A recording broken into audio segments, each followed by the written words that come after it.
Good morning, ladies and gentlemen. Welcome to Plano Super Bowl, site we have been at all week. 2017 U.S. Women's Open by BPAA and the USBC. My name is Emil Williams Jr. Been here with you in the morning, through the afternoons, during the week, and here with you one more time for round number 4.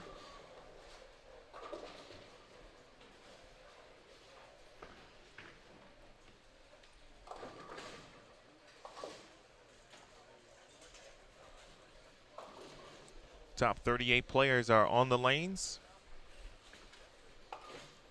for an additional 8 games to see who our match play finalists will be. There'll be 24 who will advance to match play. That will kick off tonight at 6 p.m. Central Time, 7 p.m. Eastern for the first round of match play. We'll have 2 additional rounds, of course, tomorrow, morning and evening, before we know our 5 finalists for Sunday's live TV show from right here at Plano Super Bowl.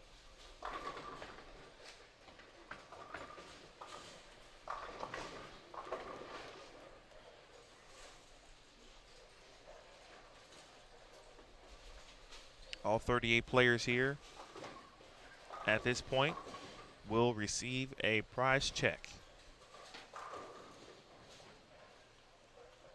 So effectively, this is a cashier's round, also known as qualifying round number 4. We're still qualifying to advance to match play.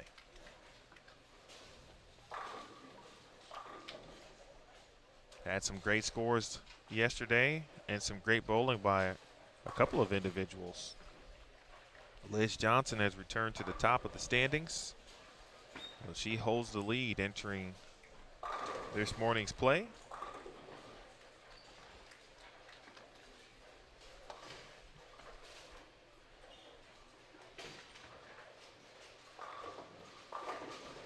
But it was Daria Kovalova who kind of stole the show yesterday with a block of 1930. 1930 for 8 games. That's an average of 241.25. So she's in good position in 9th currently at plus 565. That's pretty impressive. After going 1760, so plus 165 on the burn on Tuesday. Then hit the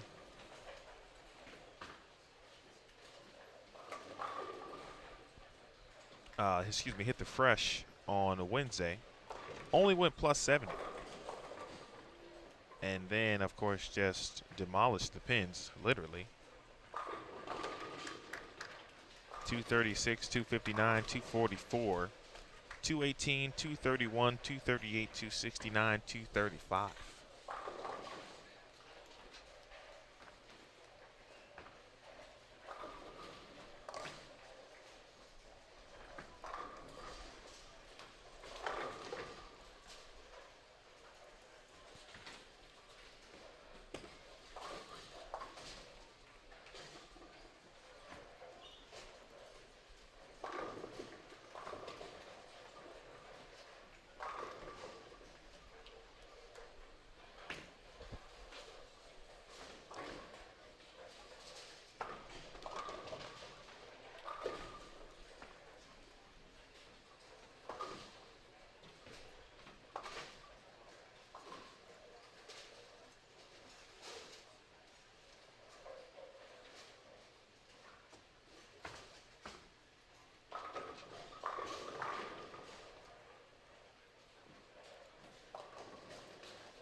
watching Brianna Cote, Liz Culkin, and Brittany Smith, Julia Bond, Birgit Poplar, and Verity Crawley. Kelly Kulick with a chance to open up the round with 280. A couple potential 270 plus games.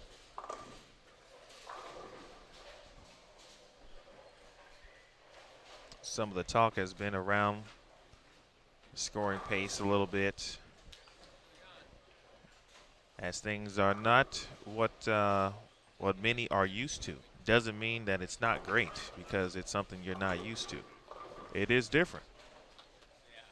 Doesn't make it less U.S. Women's Open-like, though, in my opinion. The same number of games. There may be a few more strikes, but that actually presents a different challenge. I talked a little bit about that earlier in the week. It's a different grind. It's a different challenge. But it already kind of proves, not that you have to be paying attention to particular players, but it honestly doesn't matter what you put Liz Johnson on, for example. She's going to find her way to the top. Great players will always find their way to the top. And we get an opportunity to see a few younger or different faces as well, like Daria Kovalova, who shot 1930 last night. 1930. That's I don't even know what to say about that.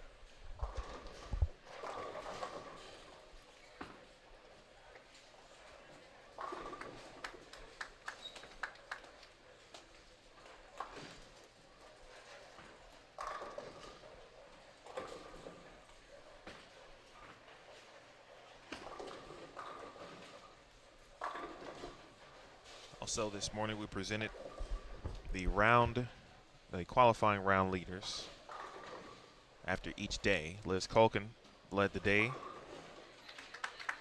with the highest blocks. Liz Culkin, Erin McCarthy, and of course Daria Kovalova. We also presented Daria Pyo with her swag bag, the Smithfield PWBA Tour Championship. Each player who earns a spot and accepts that invitation receives a special bag with a golden ticket, shirts, goodies, souvenirs. Very nice bag. We'll post that picture on social media later today. But congrats to Daria.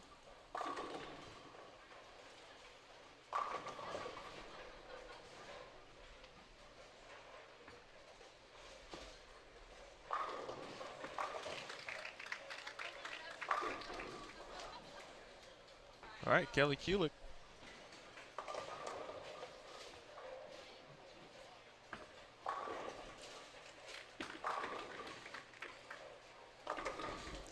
One strike left for 280.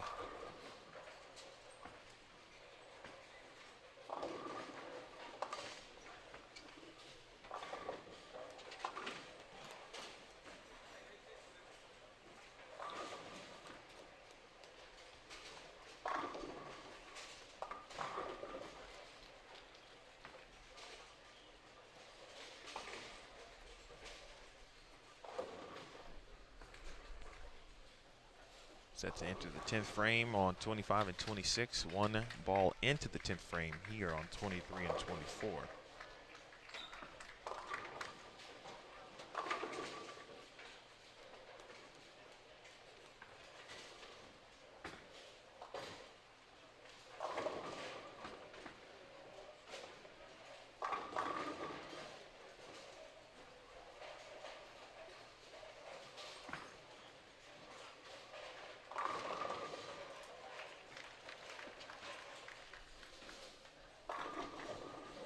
Kelly finishes with 279. And Kelly Kulick already beginning to make her move. She is in 12th, or was prior to that game. Nicole Trudell can get to 279. Clara Guerrero shoots 257. Julia Bond wraps a 10. All right, best she can do is shoot 224. Highest non-member after last night was Caitlin Johnson.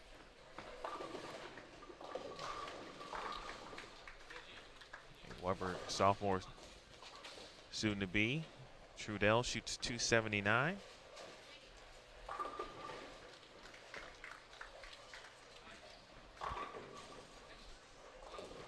Poplar wraps a 10-pin. Brittany Smith, 191. Panacote can get to 248.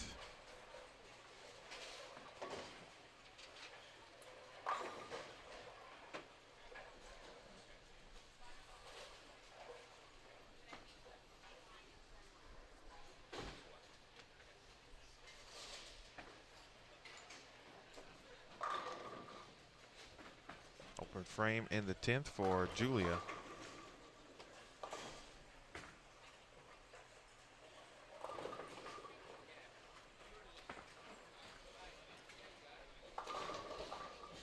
.248 for Brianna Cote. All right, Liz Colkin.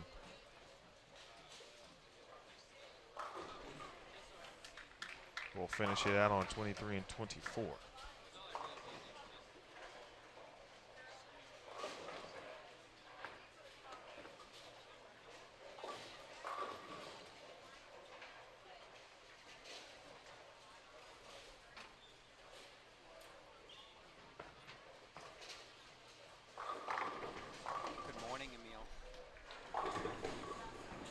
Good morning, Emil.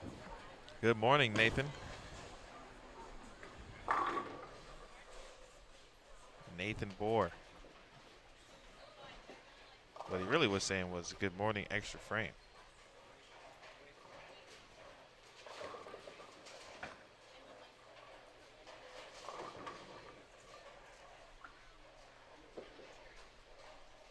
Get into some hellos here momentarily. Verity Crawley likes a 10-pin. Just the 38 players remain right now, folks. Liz Colkin trying to make sure she makes match play. The low end is tricky this morning. There were more 140s than 240s, I think. Maybe 160s. The fronts want to hook, make you want to open your angles, but as soon as you open your angles, it never sees it, doesn't come off it the right way. So there were a lot of red circles. After 3 frames on 11 through 16, I think there were 12 splits for the 12 girls. Not 10 girls, for the 10 girls.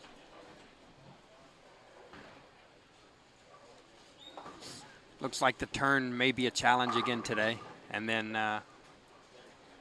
it's the U.S. Open, so you got to take the 160s and make the next one better. Nicely done, sir.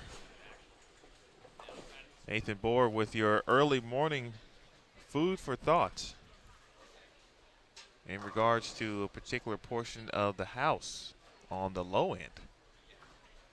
Not being kind this morning here in game number 1. So we'll keep an eye on that as the players move on down and they make the flip. If the low end continues to be troublesome, could just be how things opened up.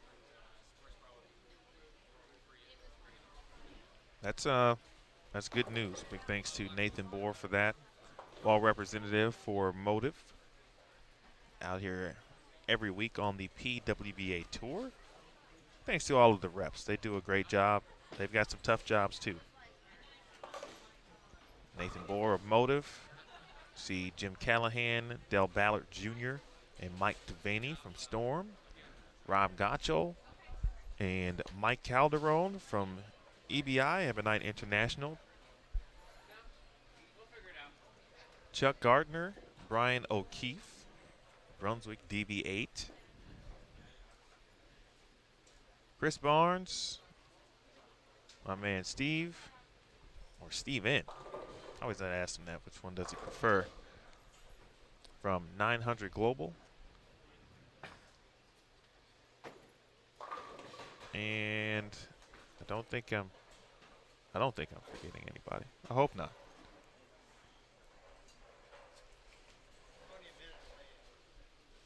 Of course, Dell, Jim, and Mike, both Storm and Roto Grip. All right, so we're on to game 2. Good knowledge from Nathan Bohr.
Wow. It just might be that kind of day.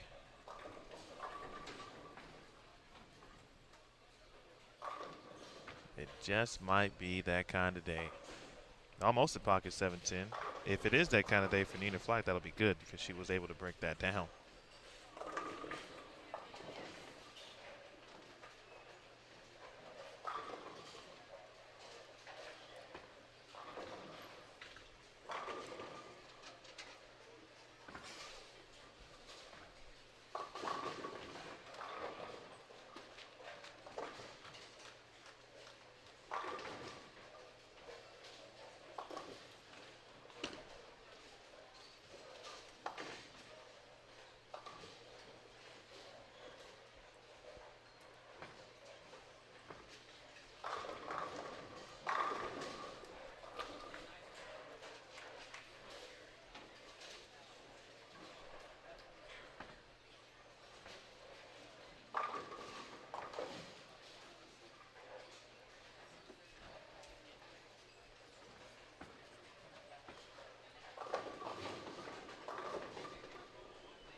All right, get a chance to see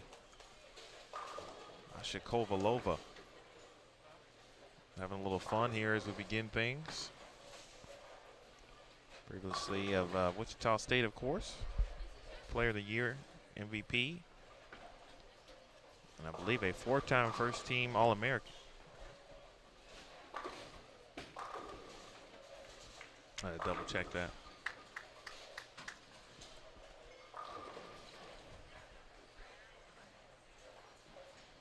We welcome Caitlin Johnson, Kovalova, Nina Flack, Daria Pyo, Kelly Kulik, and Deandra Asbade.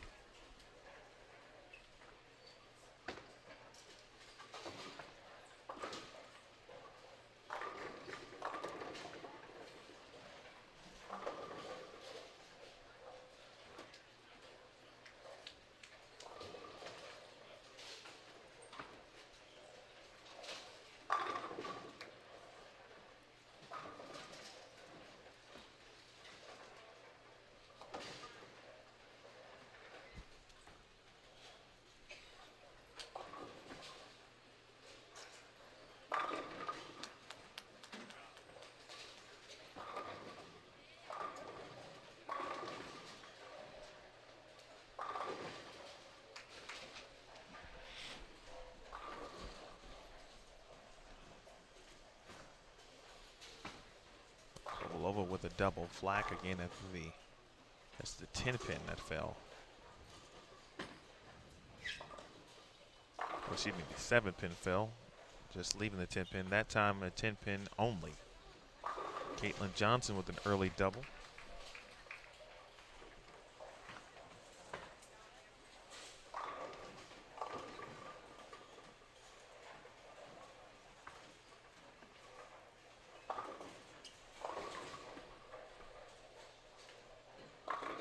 All right, 3 in a row for Caitlin.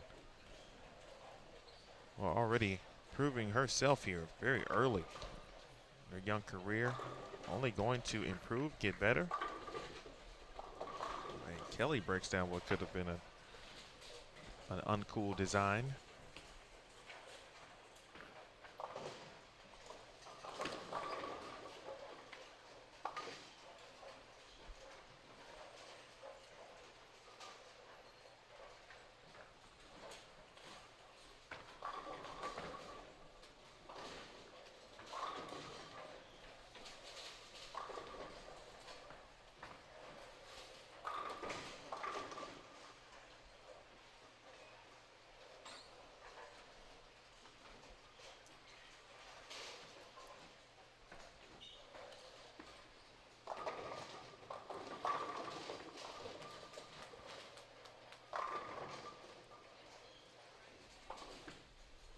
I tell you, it wouldn't shock me one bit if at the end of 56 games, Daria Kovalova was one of the 5 players who will appear on the U.S. Women's Open televised TV show. Excuse me.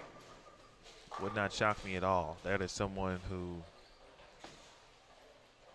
every time out, she shows you, gives you some glimpses. She did it quite often in collegiate play. Has had some good moments. Actually performed very well at the Queens. This year was very close at that event this year. I mean, I know 1930 is a lot. You need breaks and whatnot to get there, but you just don't wake up and shoot 1930 for 8 games.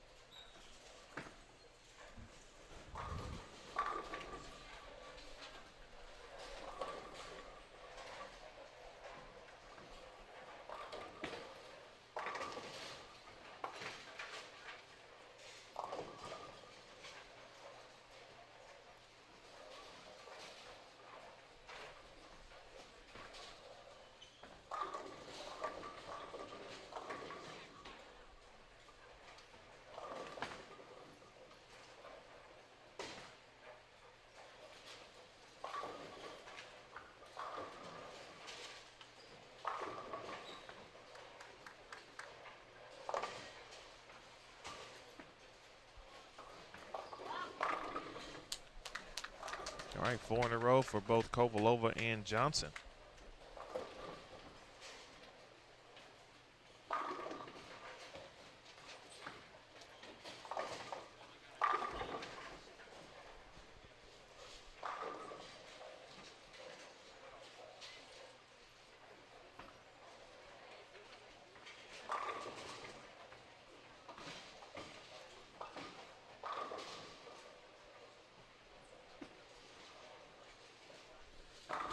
Make it 5 in a row for Caitlin. You know, Aaron Smith and I talked about her and being able to anchor the Weber program, the Weber women's team, who are the defending national champions. Intercollegiate team championships. And anchored it without an issue. Performed very well as a freshman. Made a splash at junior gold in U20. We'll get a chance to see her in a few weeks perform on CBS Sports Network again. So she'll be on CBS Sports Network twice this season. One for, again, the ITCs and now junior gold. Could she make it a third? She very well could. We'll find out.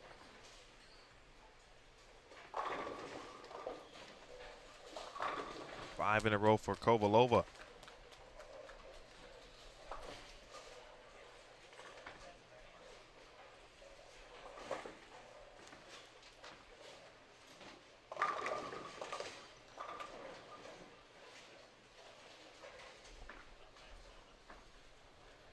you're just joining us, this is round 4. So known as the cashier's round. It's cashier's round because each of these players will receive prize checks. Top 38 advance, they cash. The top 24, 8 more games, then on to match play. Payuk now with 5 in a row.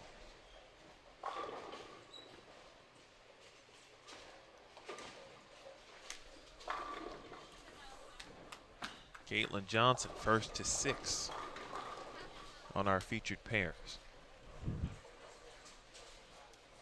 Clara Garnedo looked pretty lined up this morning. Opened with 257. She has 5 in a row.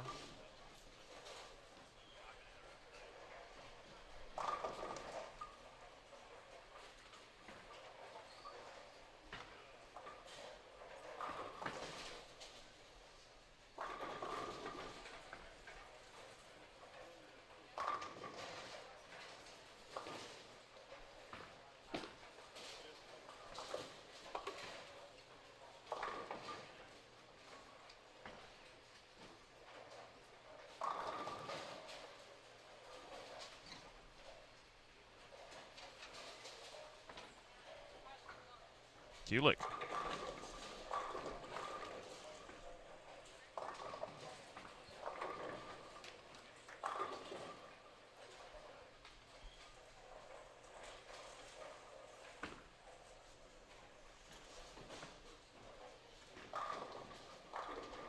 All right, Kovalova. How about 6? Yep.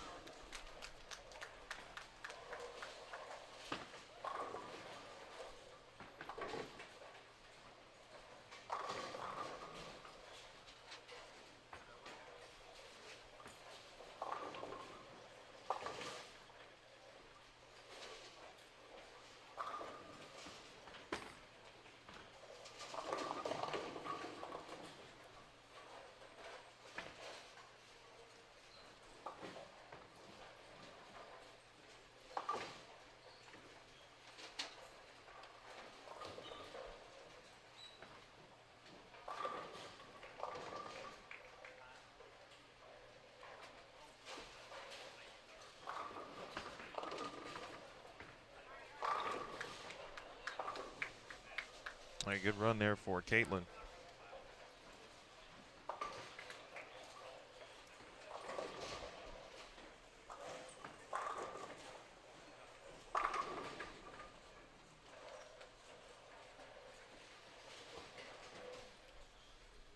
Payuk, how about 6?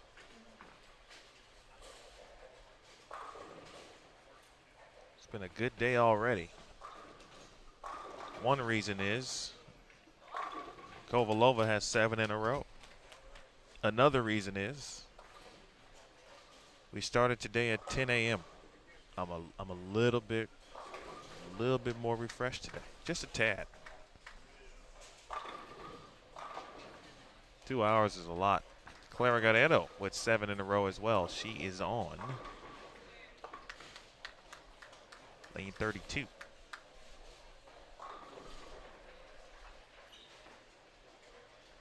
Hello to Michael Savage. What's going on? Certainly were a lot of great performances. Moving day, the cut day. That's what the U.S. Women's Open certainly gives you.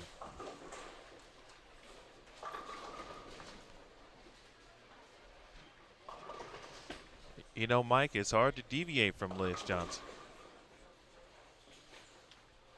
She always is that player that, you know, just when you think, you say, oh, maybe this person has a chance. Payuk with 7 in a row. Liz Johnson does her thing and is back at the top of the leaderboard. I will say, though, I think they're all tough, right? I mean, you just don't win 5 U.S. Women's Opens and expect any of them to be easy because they aren't and they were not. But after watching this week so far unfold, I think it might be, there'll be some challengers. Clara Garnedo with 8 in a row.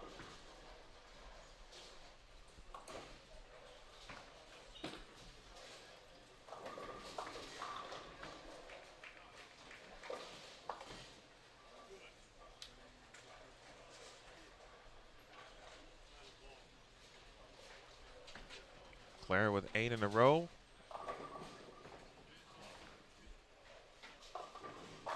Kovalova about to step up in the 8th frame. Payonk about to step up in the 8th frame as well.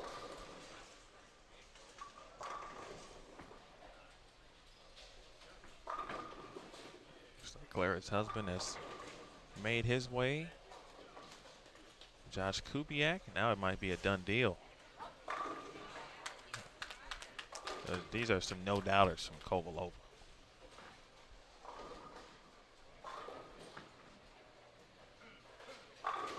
Make it 8 for Daria Pyo as well.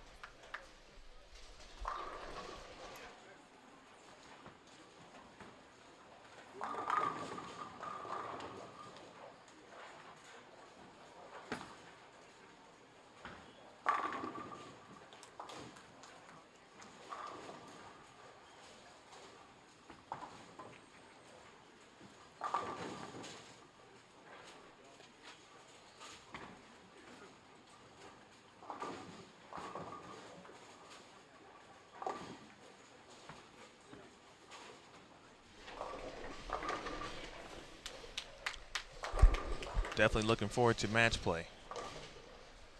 A lot of moving and shaking there. And with the advent of bonus pins as well. It certainly will and could keep things even more interesting. Hello to Jeffrey, watching from New Jersey. Absolutely. Jen Russo shot 300. She finished 13th, just missed match play back-to-back weeks in St. Petersburg and Rochester, New York. And she's there again with an opportunity. So is Daria Kovalova, Dasha, and she often is referred to as well. She's got the front 9. Clara Guerrero.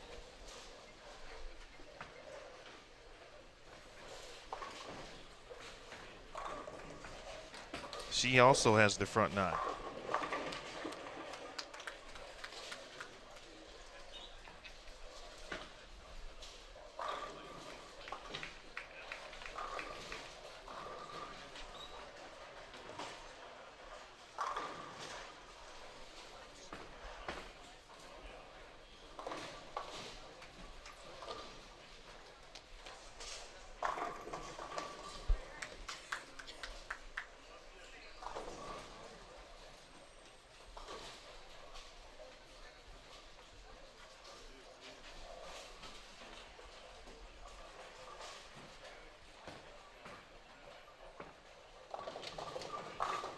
Payok with the front 9.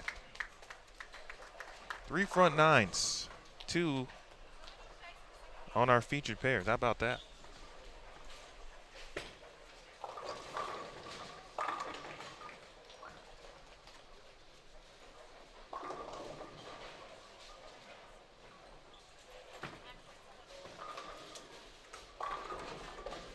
Looks like Clara's going to start first.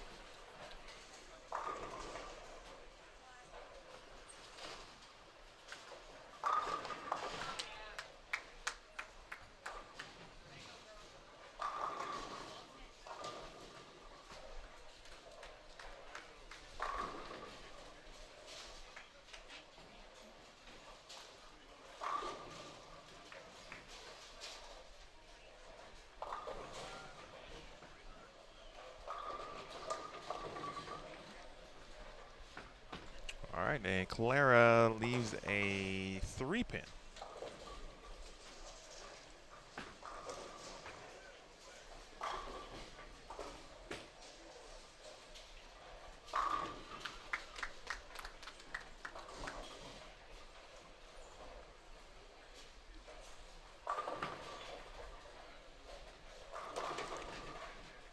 Andra Asbady, she'll take that break. That'll put her in the 230s.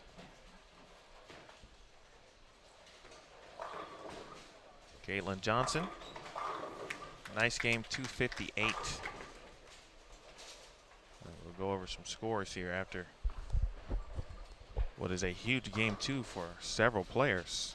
Brianna Cote had the front 6. 9 spare, 8 spare strike in the ninth, she can get to 267. So Kovalova, after shooting 1930 last night,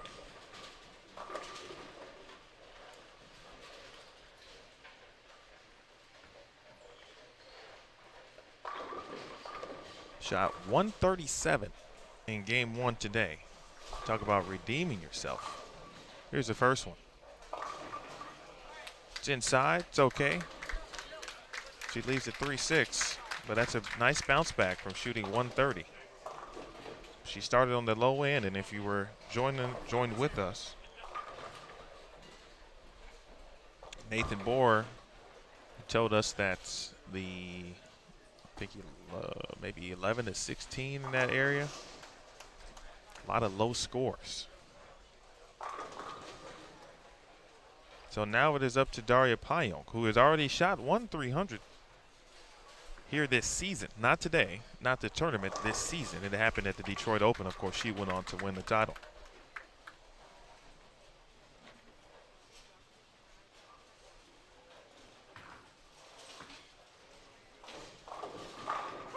That's one.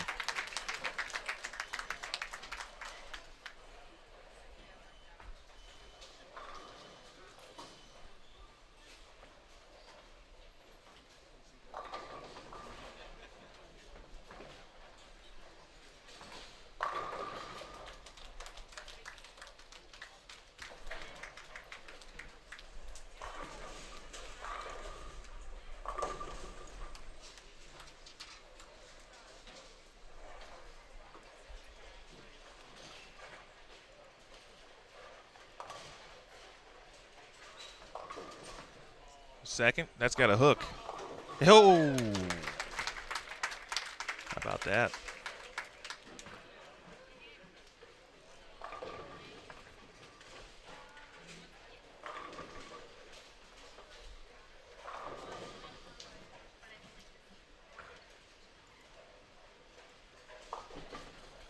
All right, Daria Pyo from Poland for 300 here. Bolt TV on Extra Frame.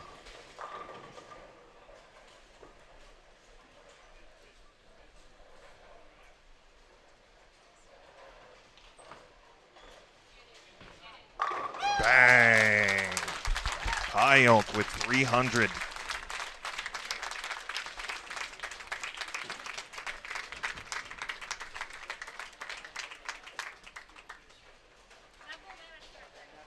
I would recommend to everyone right now, I don't know what you're doing for the rest of the day, but you better have Extra Frame ready to go. It's going to be a good one. We're already off to the races. Game 2, Daria Pyo, 300. Congratulations, her second 300 of the PWBA season.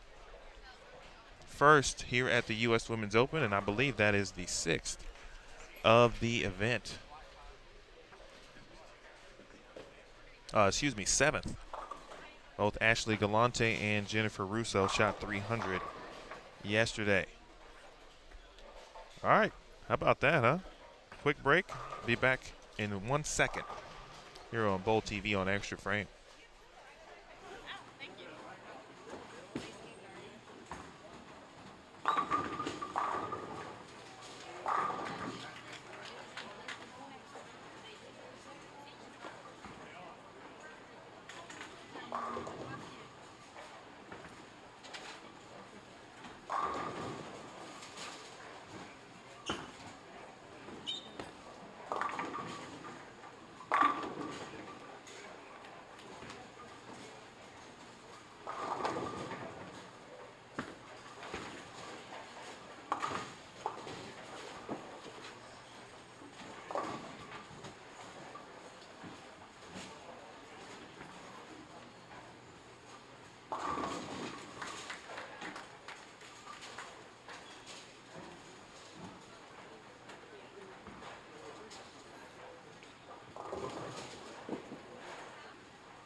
All right, back with you.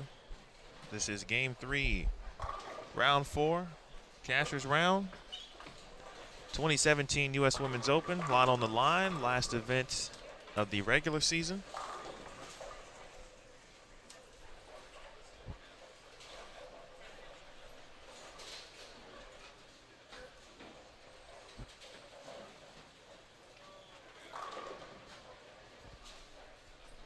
Final jockeying for position at the Smithfield PWA Tour Championship.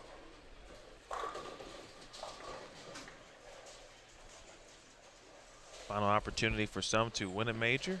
Final opportunity for many to make a TV appearance this season. And certainly the list goes on and on. Could be the final opportunity for many to win their first title.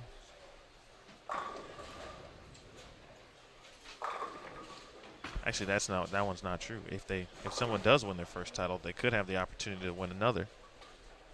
As if they accept their invitation to the Smithfield Tour Championship.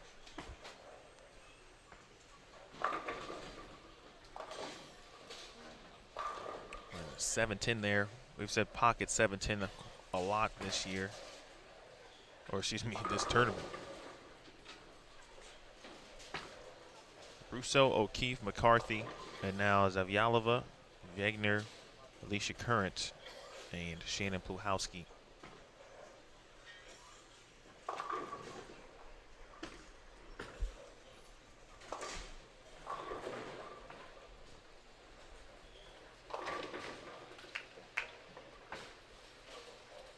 All right, which means they are through with game number 2.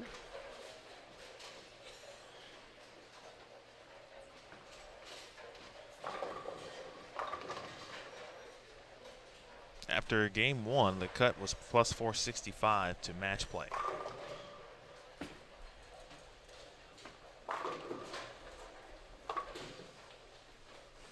The open frame off the bat there for Zavyalova. Miss Diana from Latvia.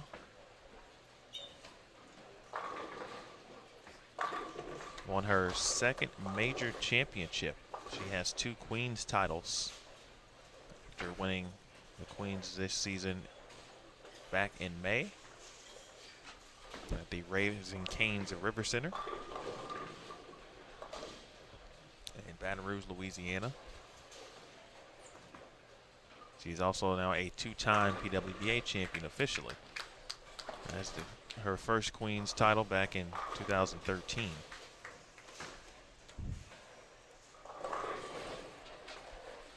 Of course, there was no tour at that point. So she has 2 official titles. She won the Minnesota Open 2015, the year of the relaunch. So 3 total professional titles. A slew of international medals representing Latvia. She's got some big-time victories internationally as well. Their European tournaments, European championships. She's undoubtedly one of the best in the world. Who else is one of the best in the world?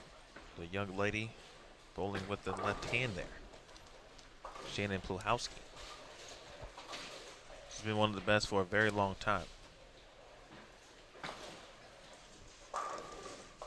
For a long time, too.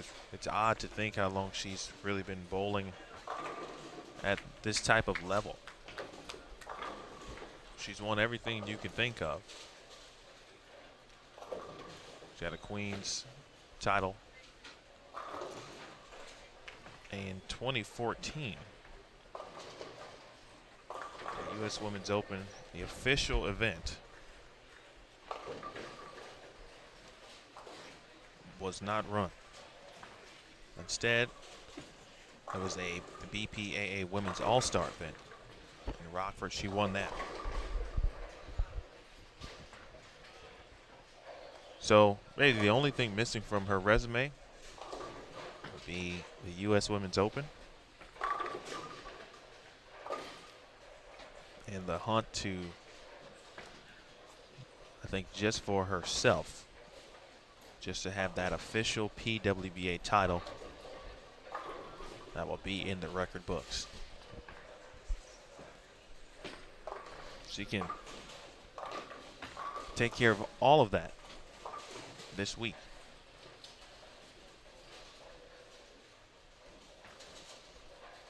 She's been on Team USA.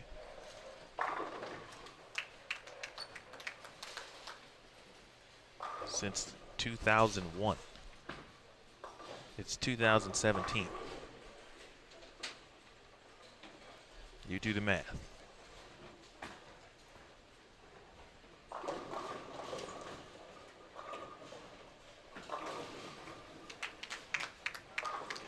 Jenny Wegner won the Kubica AMF World Cup in 2016.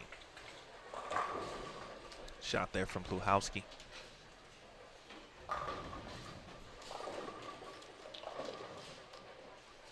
And that's just kind of scratching the surface for Wegner. And what she has won and done so far in her young career.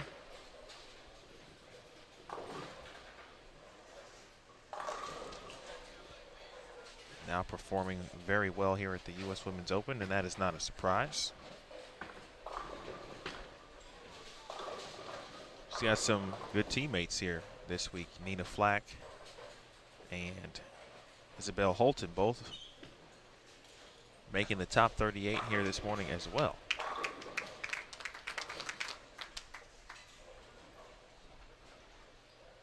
And quietly, Shannon O'Keefe just doing her thing. Has the front seven.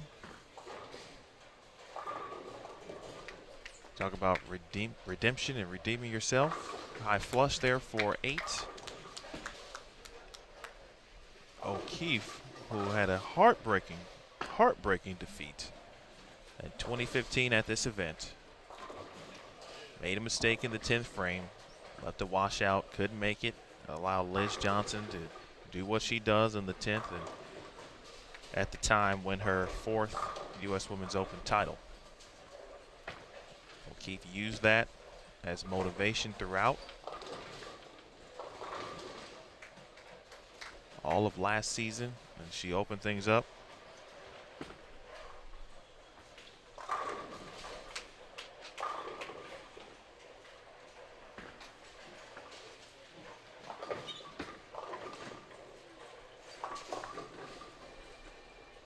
She won the nationwide PWBA Sonoma County Open.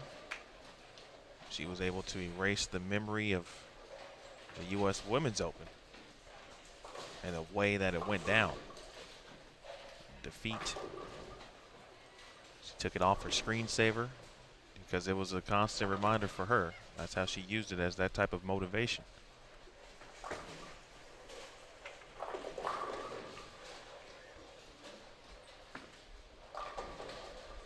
One thing missing from her resume right now, we talked about it a little bit, is a major.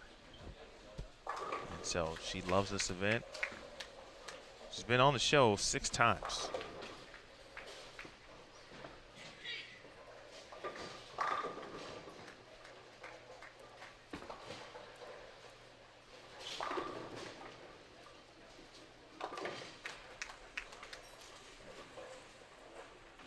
Oh, 4 times, excuse me. She's finished 2nd twice, 3rd in 2012 and 5th in 2011. So kind of one of those, hey, don't forget about Shannon. Ashley Galante, meanwhile, got a break, and she has the front 7. She's already shot 300 this week. Here's O'Keefe for 9 in a row.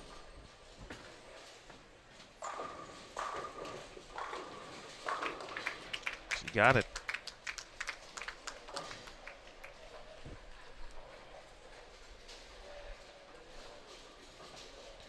Well, good thing we started at 10.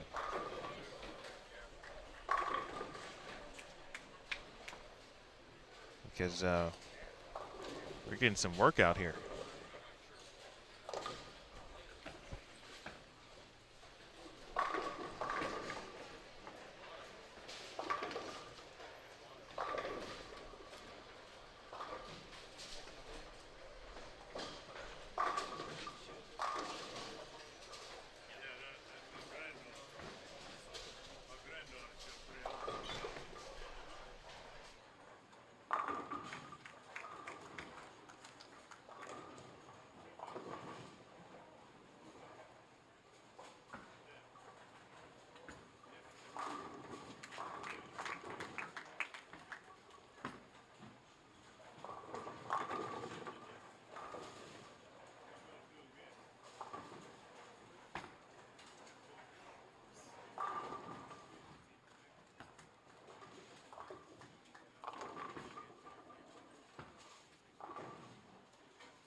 right, folks, trying to make a few cool things happen.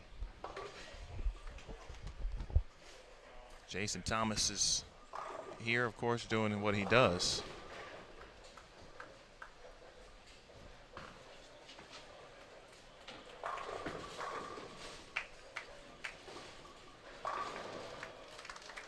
Ashley Galante has the front 8.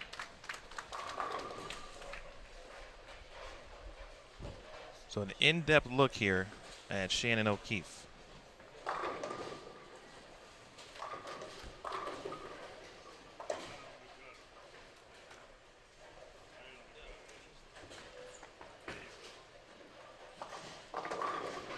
That is the 10th.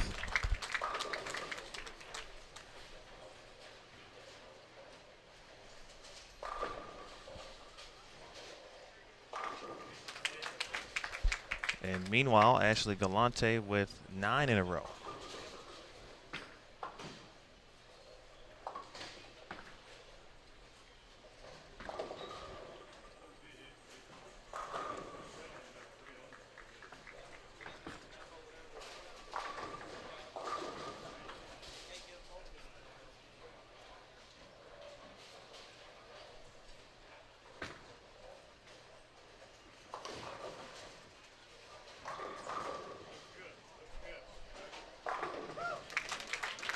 $11 for Shannon O'Keefe.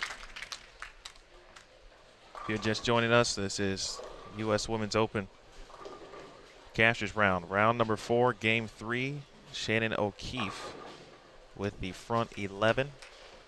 Previous game, Daria Pyo shot 300. Clara Guerrero had the front 9. Daria Kovalova had the front 9. Lova shot 277. Guerrero shot 257. Pyo did shoot 300. Now O'Keefe with the front 11. Bowl TV on extra frame.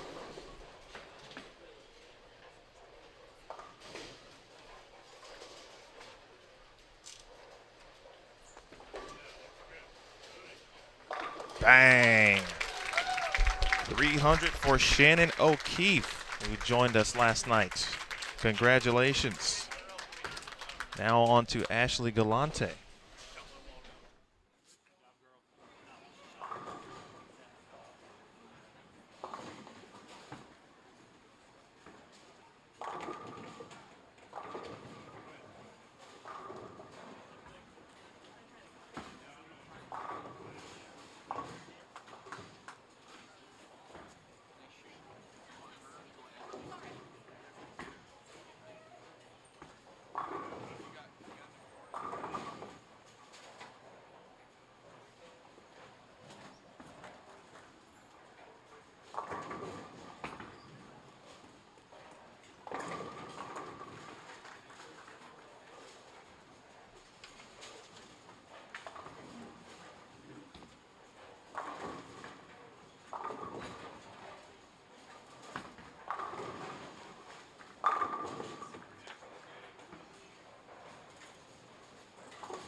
Delonte did get the first, as you saw.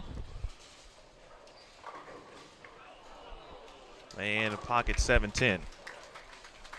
So Delonte denied of her second 300 game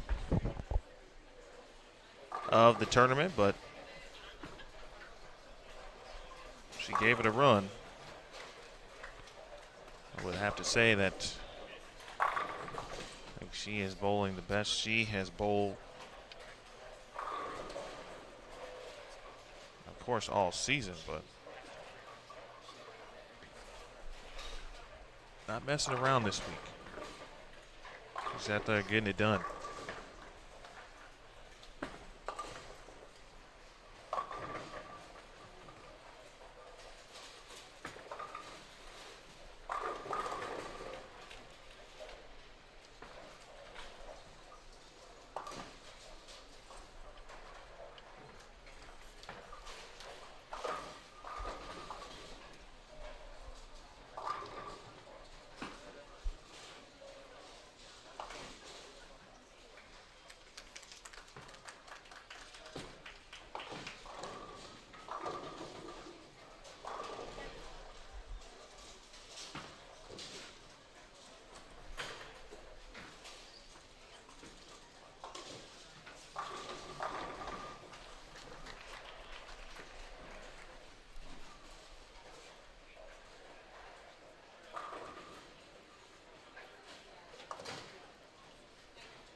In the midst of trying to do cool things, I broke my own cardinal rule, and that is to not bump the table.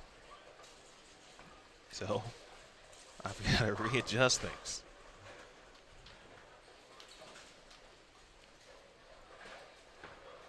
But it's the U.S. Women's Open. If you can do cool stuff, you got to try to do it.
All right.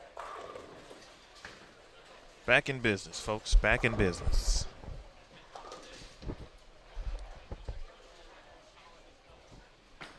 Everyone's bowling so fast because there's so many strikes. Of course, this is, I think this is the only pair today with, no, excuse me, the second pair with 4 on a pair. My apologies. I haven't said hello to everyone, and I know we've got some people watching.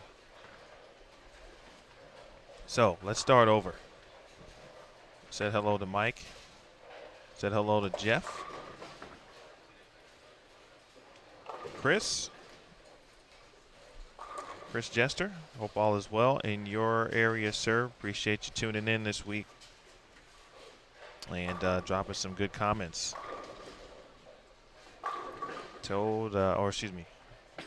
Top 5 for Gordon and Chris, Liz Johnson, Shannon O'Keefe, Daria Pyo, Kelly Kulick, Jody Weston. I like it. Bold prediction. Nothing wrong with that.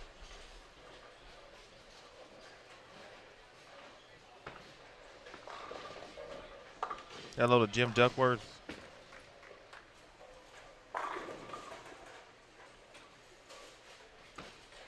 It's all good, sir. But it never hurts to get one more hour of sleep. Jay Carbomb, how you doing, my man? Spending his off day watching some bowling. I knew you would do that.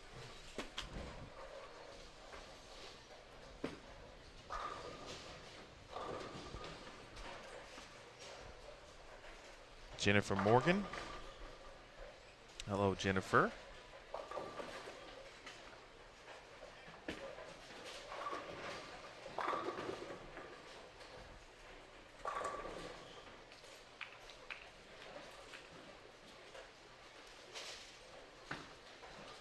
Jen said she believes Caitlin was the NAIA Rookie of the Year. I don't doubt that. Double check. I know she wasn't the CBCA Rookie of the Year. However, she was an NAIA First Team All-American.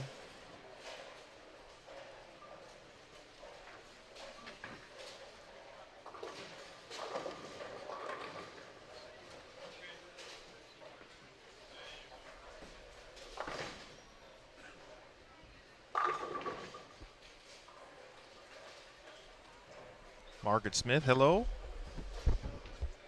Margaret wanted to give a shout out to Anita Arnett. We'll see what, if and when Anita makes her way to our featured pairs here today.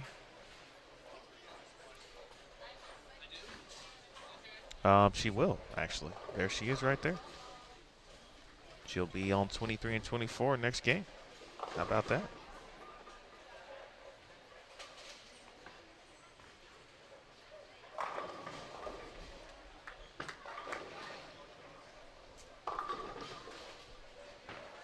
All right, who else do we have here? Brian, how you doing, sir?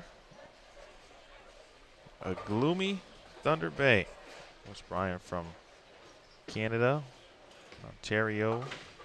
Steve Keller. Thanks, Steve. Appreciate you tuning in. Jennifer Johnson, rooting for Danielle and Shannon to make the show. Noel. Hello to Tiffany Pluhowski. Tiff trying to send some good vibes here to Shannon.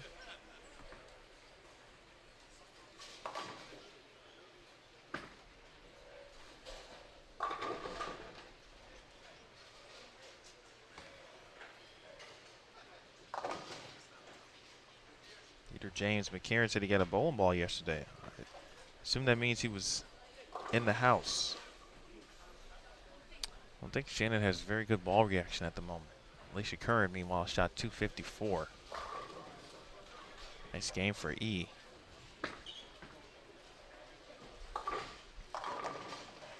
She wasn't the number yesterday. She was a few slots inside, but she shot 150 in game one.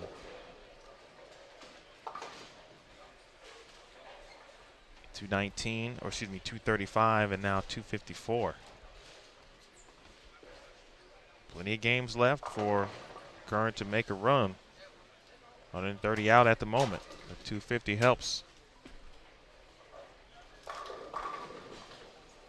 A shot there from Pluhowski. Shannon went 235, 169, now 194. Liz Johnson is at plus 803, still your leader. Well, Shannon O'Keefe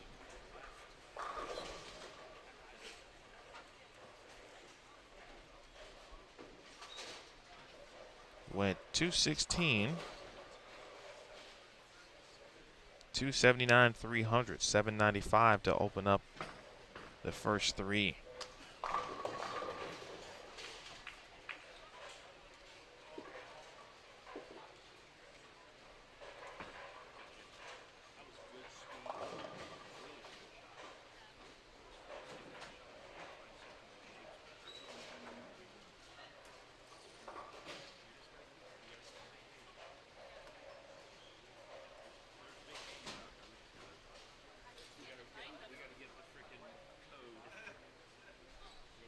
All right, that'll do it officially now for Game 3.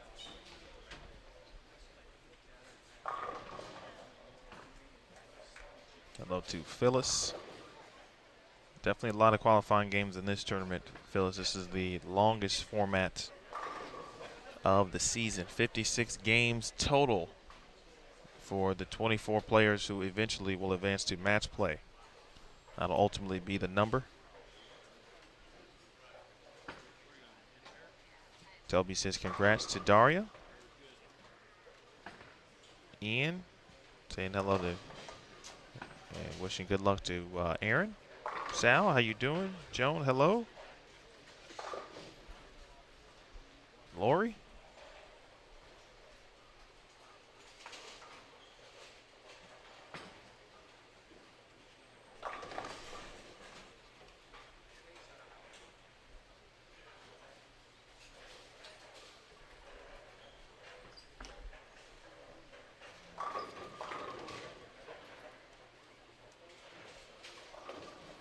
Hello to Darren Stanley.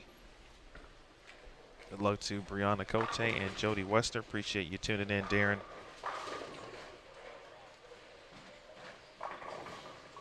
Feel free to share this post, folks. Let everyone know what you're watching. They're already missing a good time here on Bowl TV on Extra Frame. Mike Rammer says go Jen Higgins. That's right, tag those players so you let them know. Claudia. Yonetas Garcia says go Sandra. Hey John from Oak Lawn, my man. All right, Stephanie Johnson, Sandra Gongora, and Sandra Anderson here with us. Game number 4.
All right, Margaret, you get a chance to watch Anita Arnett, and she opens with a strike. Well, so far today, not sure if it's because it's the featured pairs or not, but we've had some excitement here.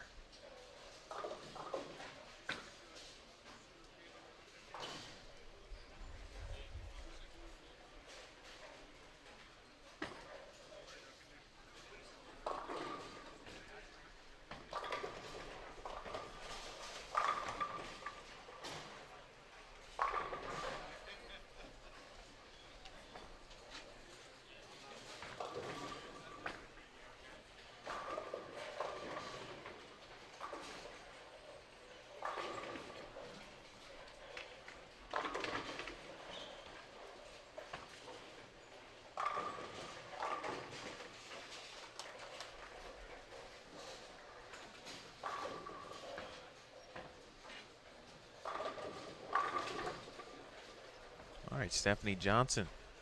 Steph J is going to bowl for a title no matter what on Sunday. Finalists of the Orlando Open. Sandra Gongora and Sandra Andersson. One from Sweden, one from Mexico.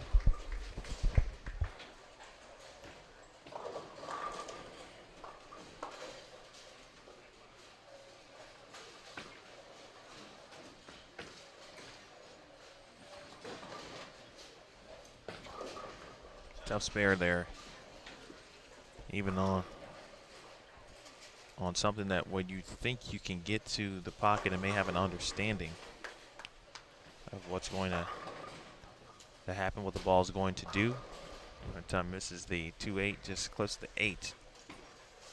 Ball actually never hooked early enough. And Holsenberg, the Hall of Famer. This is good news for Leanne in regards to first making the first cut. Match play would be all the more important. I think if she makes match play, that would have to relook at the point situation as we get a little further along.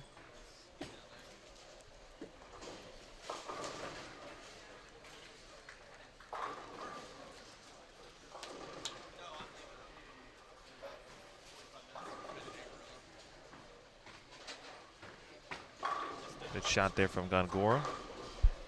Brittany Himmelreich started with the front five. She shot 299 earlier in the event.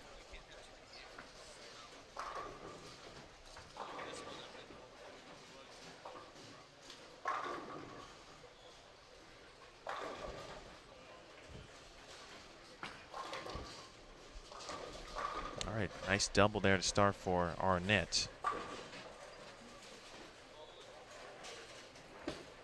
Shannon O'Keefe, not a big surprise there. Your new leader after going 216, 279, 300 for the first three.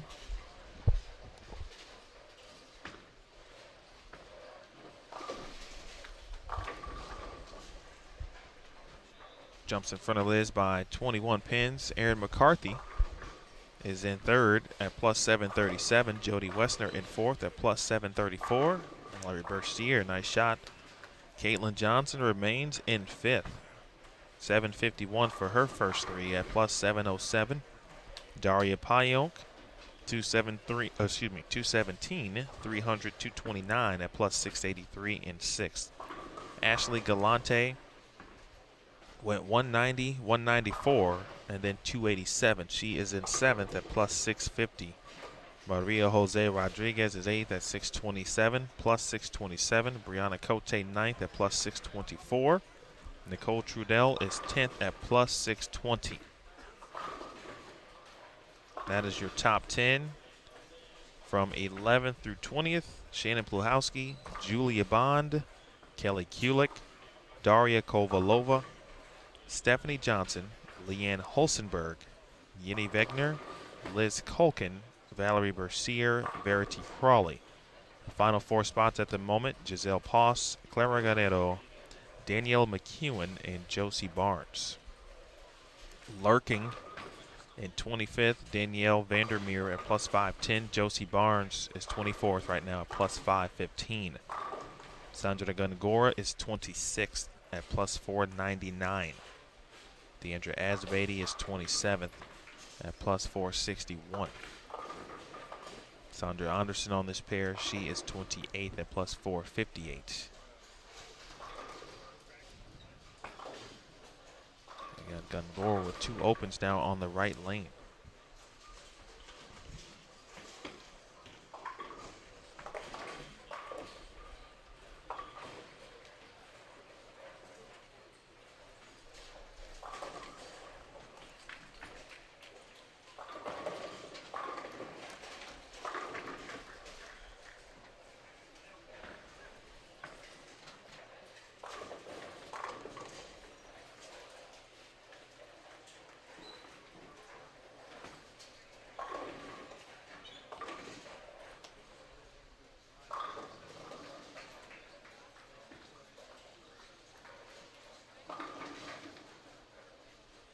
All right, the 4-pin for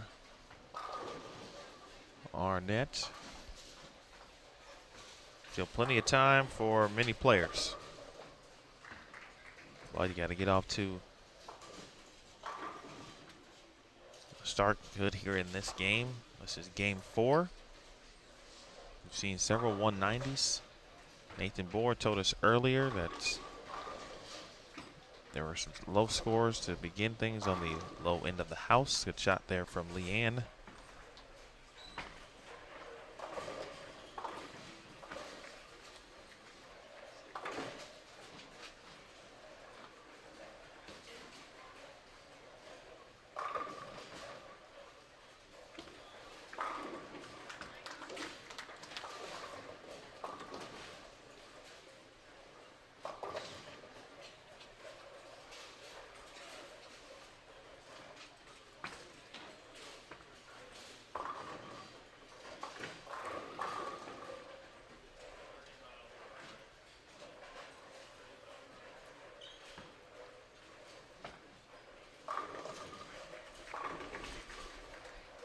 Steve Keller from EP.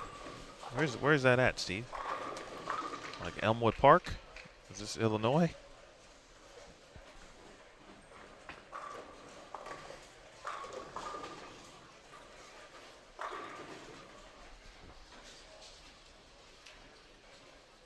All right, Gongora's got the left lane down.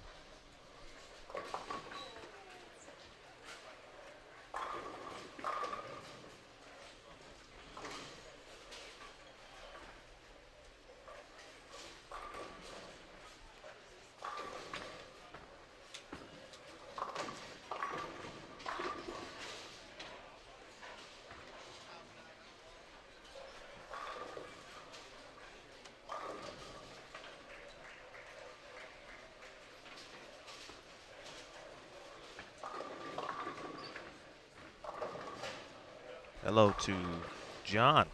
I'm going to just go out on a limb. And I'm only basing this on the profile pick that John could be the hubster. I'll wait for confirmation via Facebook. A shot there from Vandermeer. Speaking of John Bercier in the chat room.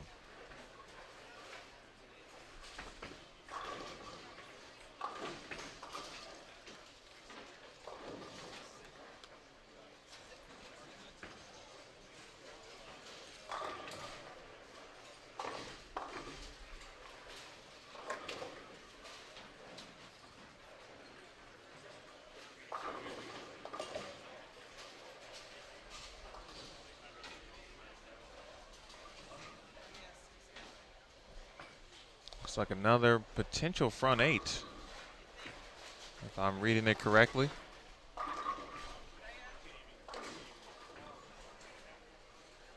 Brittany Smith. She has the front 8. She's on the low end of the house. Well, a much needed double for Gongora, and Something goes right in front off the sideboard on the left in front of the 9-pin on its way back right.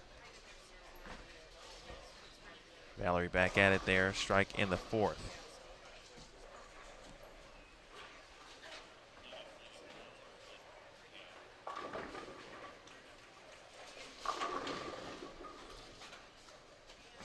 Steph J gets something to hit the 5-pin. She's got that look on her face like, come on now.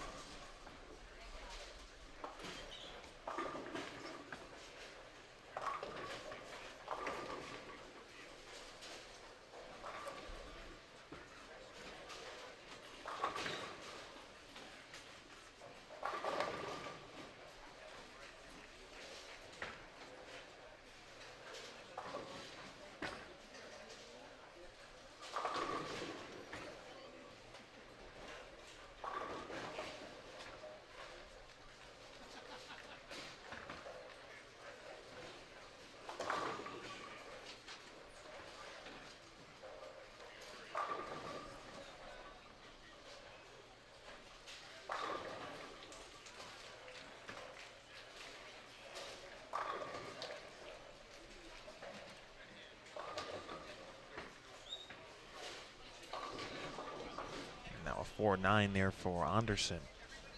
Arnett, double, 9 spare, 8 spare.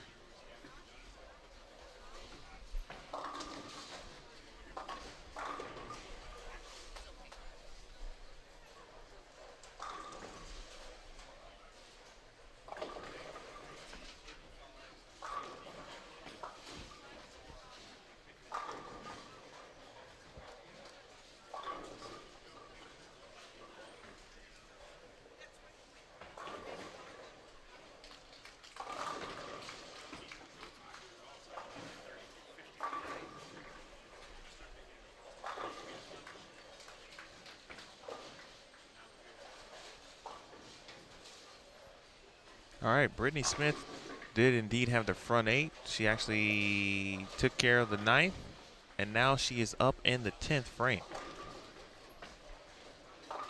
She is off camera, low end, but Jason Thomas on point.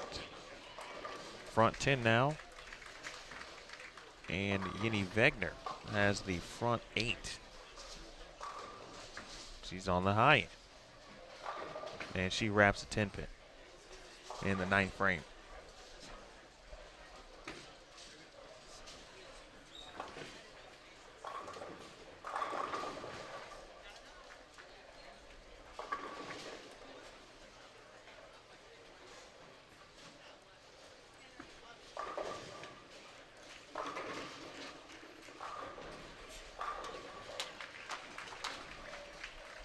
Front 11 for Brittany Smith.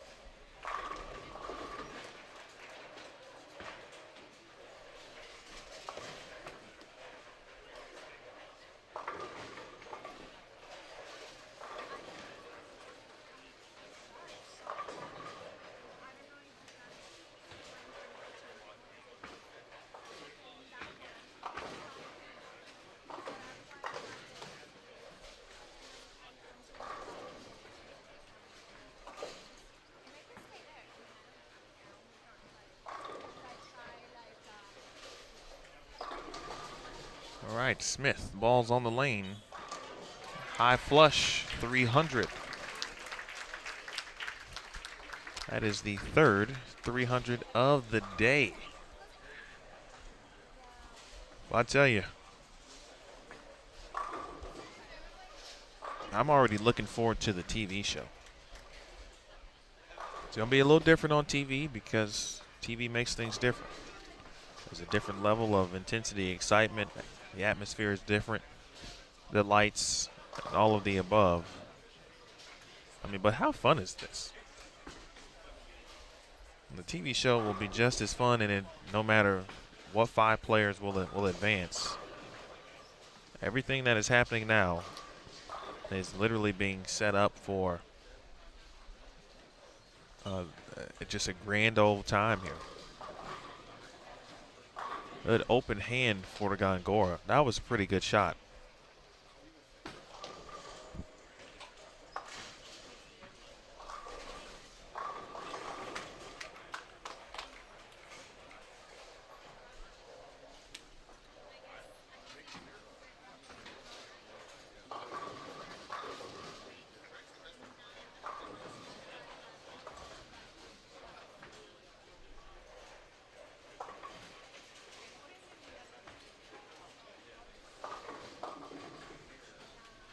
And first trouble there for Valerie.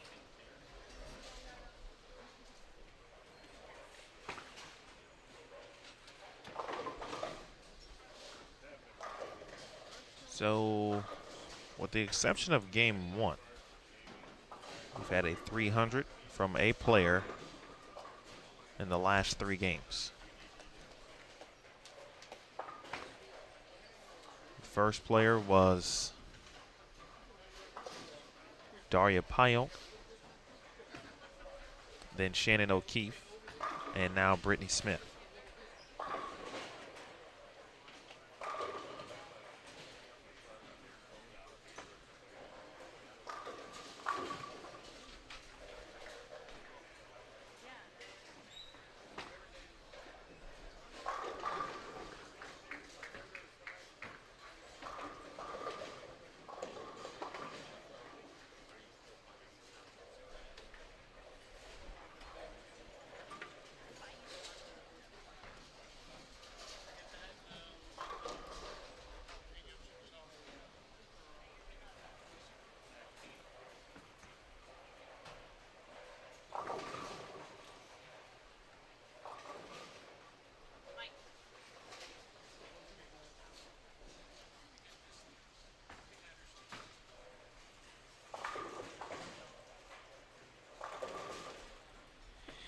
Comments are popping this morning on our Live Now post.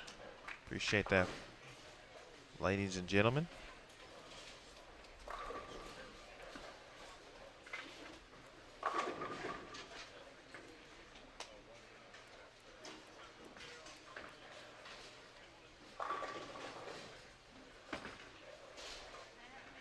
Hey, Joe. Thanks, Joe. Appreciate your comments. We certainly appreciate it. On behalf of the entire team, I like to let everyone know when people say cool stuff, even when they don't say cool stuff.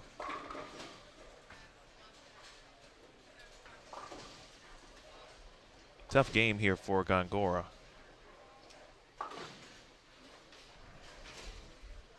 Never could find a double. See some scores in the 170s, some 180s out there. There's some 160s this game too. So we've had some excitement, but not everyone is enjoying such success.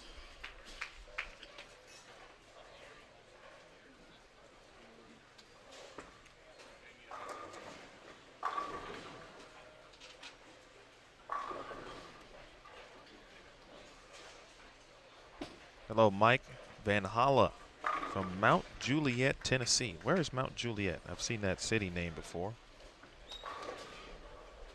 Carl, I don't think anyone would disagree that it's probably a little bit more forgiving this year.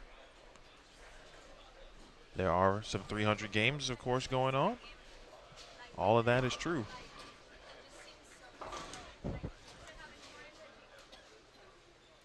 It is different, certainly. I think for some people might say it takes away.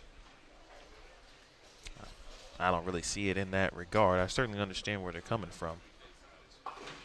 To me, no matter what it is, it's still the U.S. Women's Open. You're still going to bowl 56 games to get to TV. And whether there are a few more strikes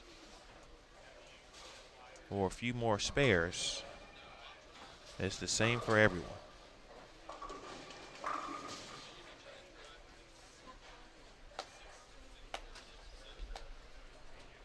Because at the end of it, whoever wins, I bet they're going to be the happiest person in the building.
Boy, the pinch just won't let Valerie be great.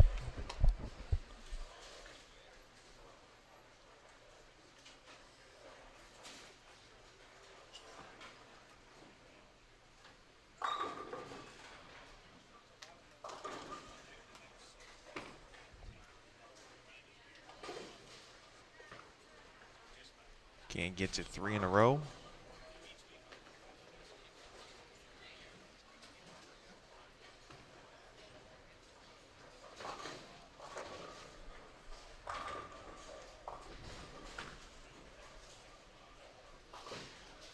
Nice finish for Anderson at 215.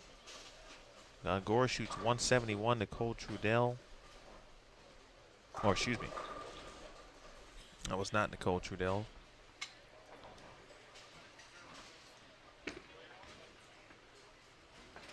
Stephanie Johnson shot 191. Nicole Trudell did shoot 195 though. And she'll be bowling here momentarily in our featured pairs. All right, after the open in the 6th, Anita Arnett has gathered 3 in a row.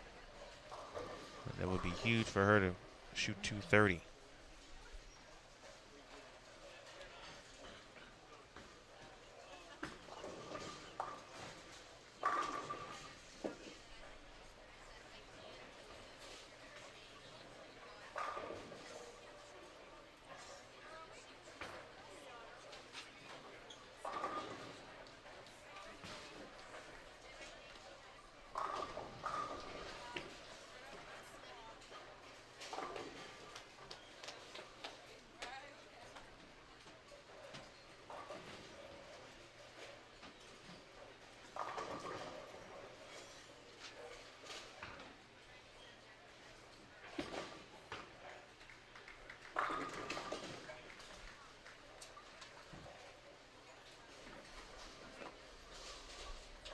Danielle Vandermeer, well, she has bowled well all week and still getting it done here.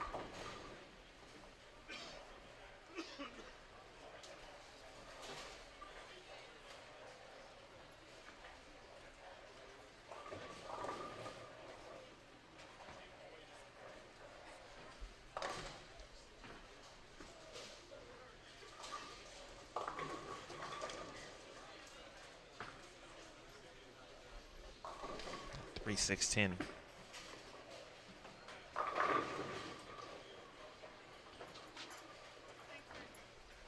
For Arnett, 225 for Vandermeer.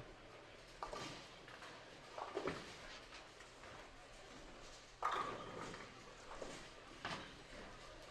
Nicole Trudell has started off game 5 with a strike. U.S. Women's Open, Plano Super Bowl. Old TV on extra frame. Emil Williams Jr. here with you. Mackie Nazaro, Aaron Smith, Jason Thomas. Thanks to our Director of Operations of the PWBA Tour, Tennille Milligan. Assistant Tournament Director, Kathy Watka. Tour Coordinator and On-Site Merchandise Manager, Kathy Kavicki. This week on hand also Greg Moore, our Senior Director of Tournaments.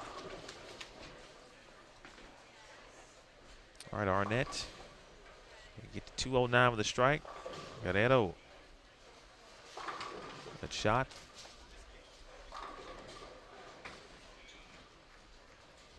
Giselle Poss.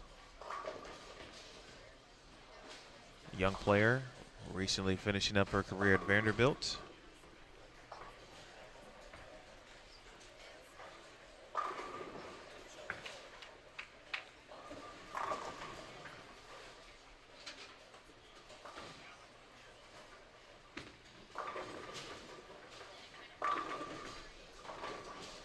Will make a TV appearance. Number 2 seed, the St. Petersburg Clearwater Open.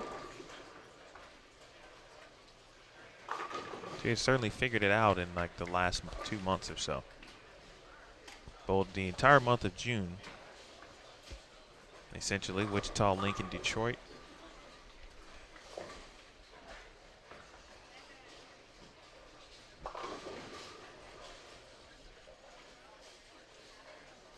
Did not cash.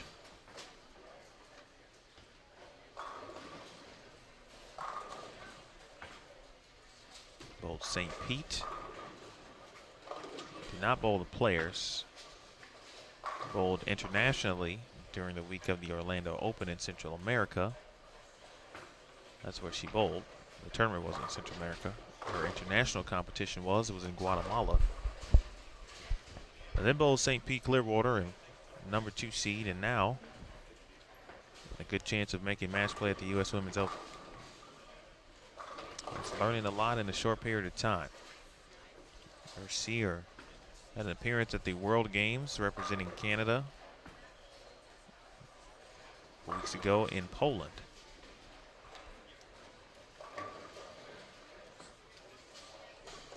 Never could find a 3-bagger.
Officially into game 5.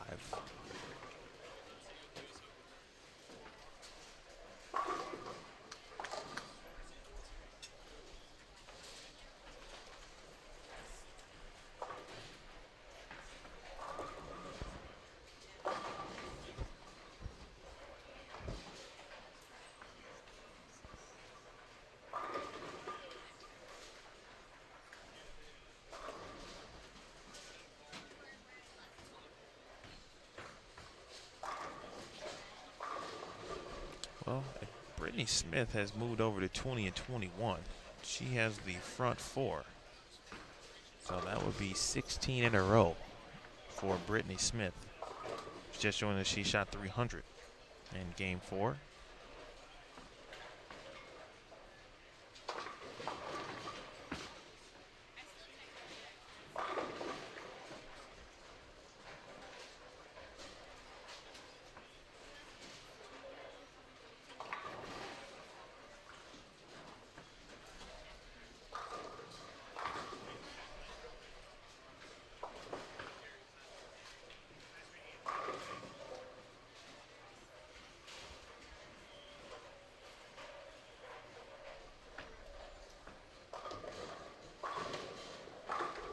All right, got Edo back on it. Let's take a look at some scores here.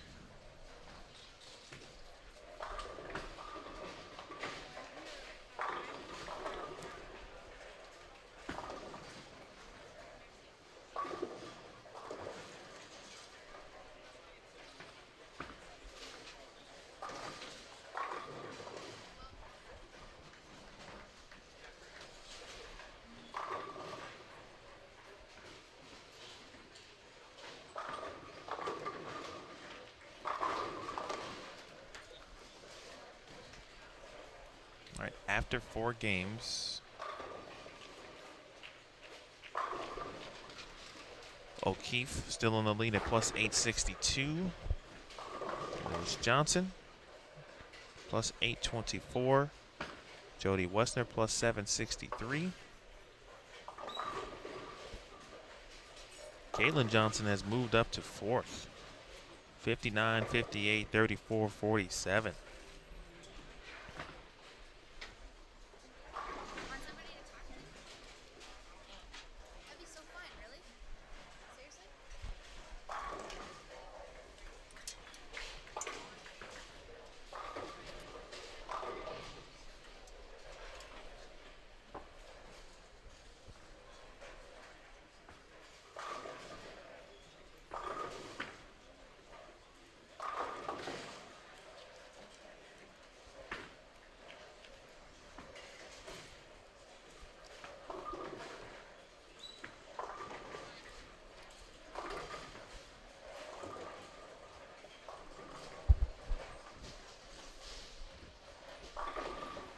All right, folks. Again, Game 5, we have a special guest who just came up and said, hey, maybe she felt bad.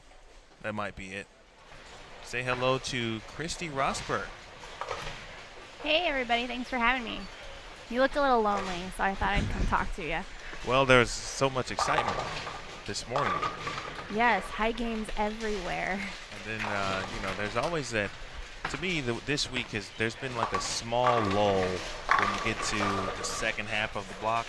It's just kind of everybody's, going from one end of the house to the other, and there's always that, and then it kind of picks back up after. But first of all, how was your U.S. Women's Open experience? Obviously, you shot 300. Congratulations. Thank you. How was it for you the entire week?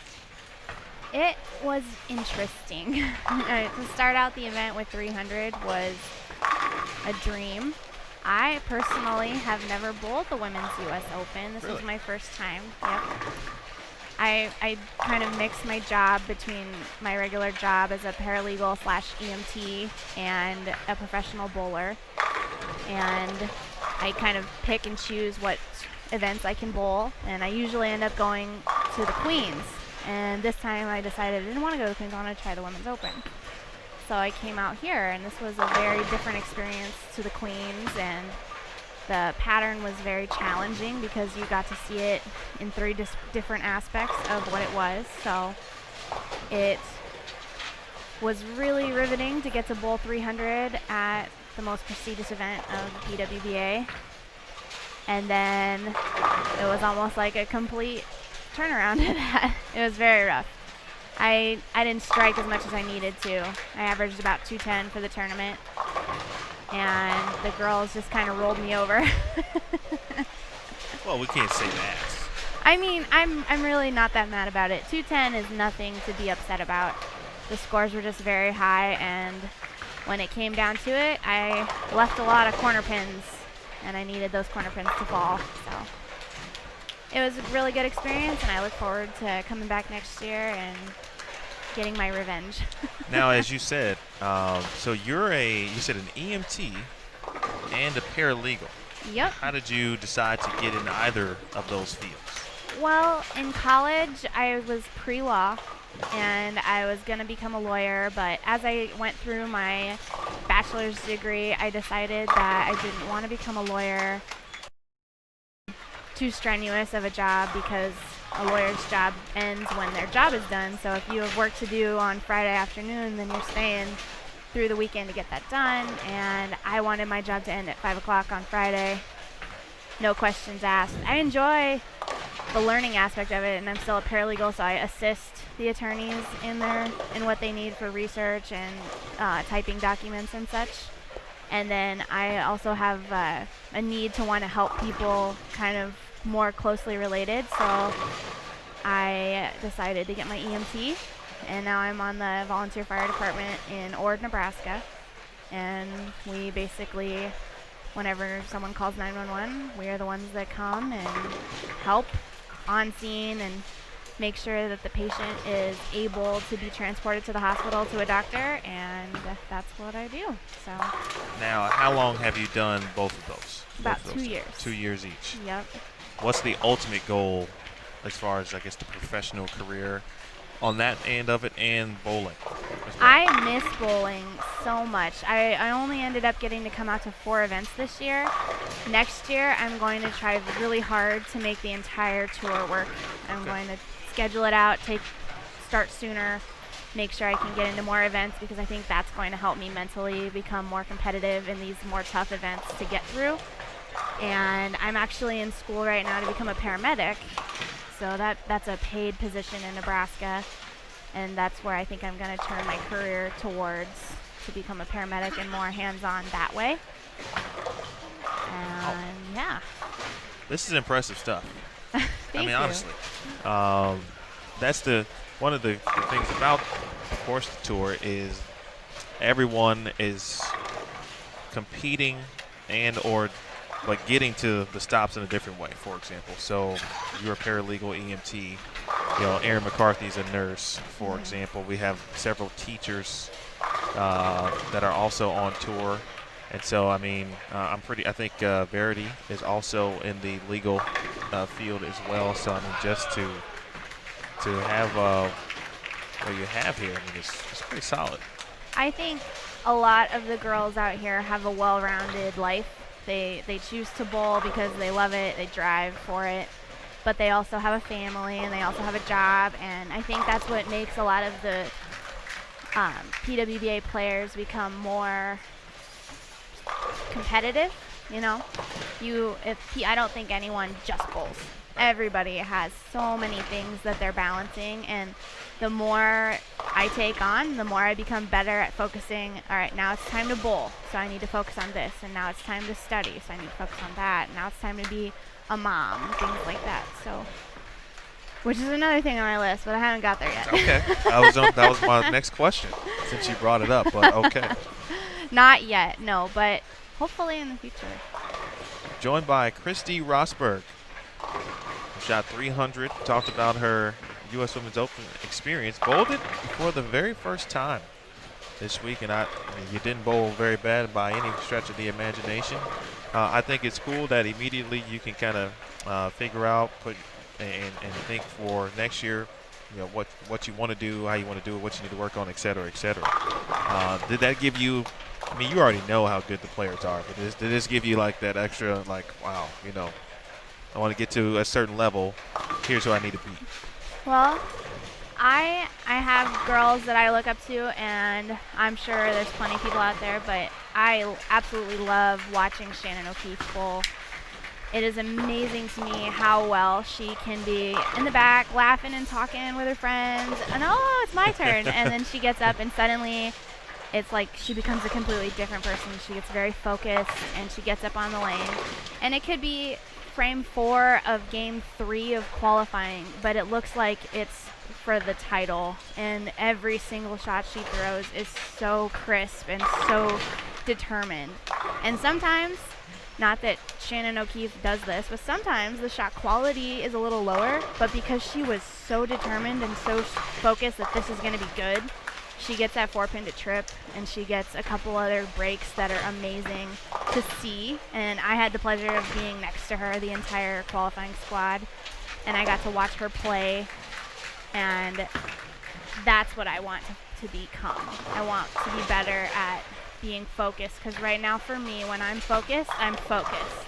I'm very much, it's not my turn, but I'm still sitting quietly focusing on what I need to do on my next shot. I'm not chatting, I'm not laughing, because if I do that, then I get up and I'm still in that mindset, and it's harder for me to just turn it on and off the way I watch Shannon do that, and it is phenomenal to me. And it's eye-opening when you come to events like this and you see a lot of the girls that are at the top of their game. They all have that in their own way, and it's so nice because you can watch them and say, I can do that, I can practice that, and it's an easy way to kind of pick up things that you wouldn't have picked up if you weren't here, because you don't see that as clearly when you're watching on live stream.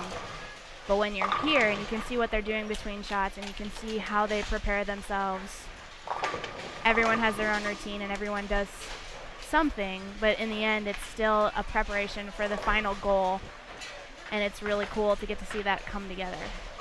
Wow, like your insights and your thought process to this is very cool. Now, you went to Nebraska. I did. Tell us about your time there. What was the most enjoyable? I know it's not one moment, so give me some of the enjoyable moments and why you went there to begin with.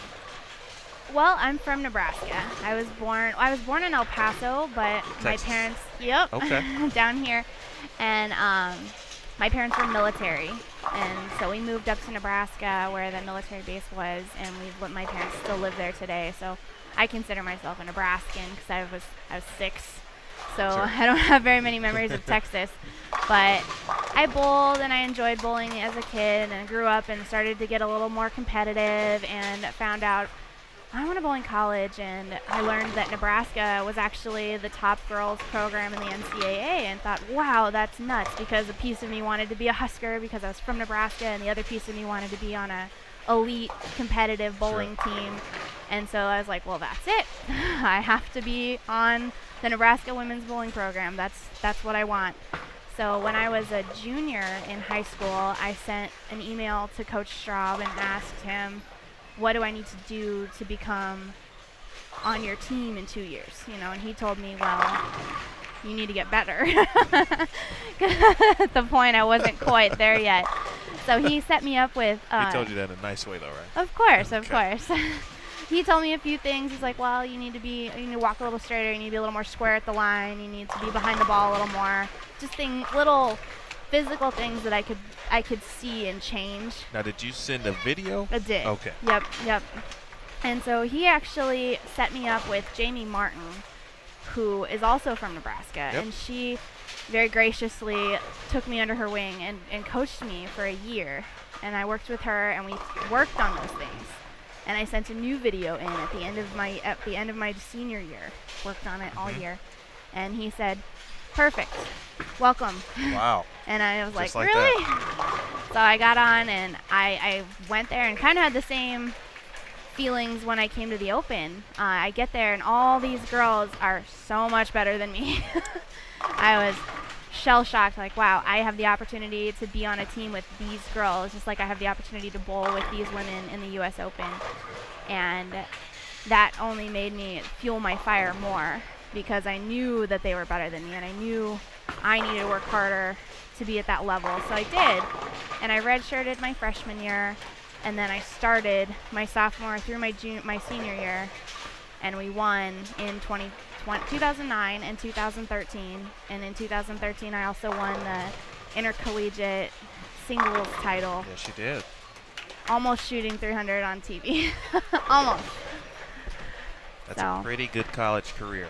I loved it. It was amazing. Every aspect of it. Nebraska takes care of their athletes, and academically we had every kind of aspect at our fingertips to help us, and they stayed focused and made sure that you weren't just taking classes to take them, but you were taking classes that you enjoyed, and you were taking classes that would help you in the future towards a career. And then there were other parts of that to help your resume and help you understand how interviews work, and to get you ready for the outside world. Wow. It was awesome. Great experience all around. I loved it. I will say that when we had the stop in Lincoln, last year I didn't really get to go anywhere. Well, we don't really get to go many places when we go to stops anyway. You're a little busy. Yeah. But this year we were able to kind of go into the Haymarket area there, which was pretty cool. Didn't get a chance to see it all. And then where we parked, you can see Memorial Stadium, obviously just right down the way. That was my next goal, was to get to the stadium. Didn't get a chance to take the tour, but I do want to go back, because I feel like it's the perfect mix of it's a smaller town, of course, but I mean, clearly it's a college town, and everyone there loves Nebraska. So I'd like to, drop my hat in that atmosphere, for a Saturday. I highly suggest taking a tour of the stadium. It's not just a stadium with seats for the football field. Like, there's buildings in there for the student athletes. That's where we studied.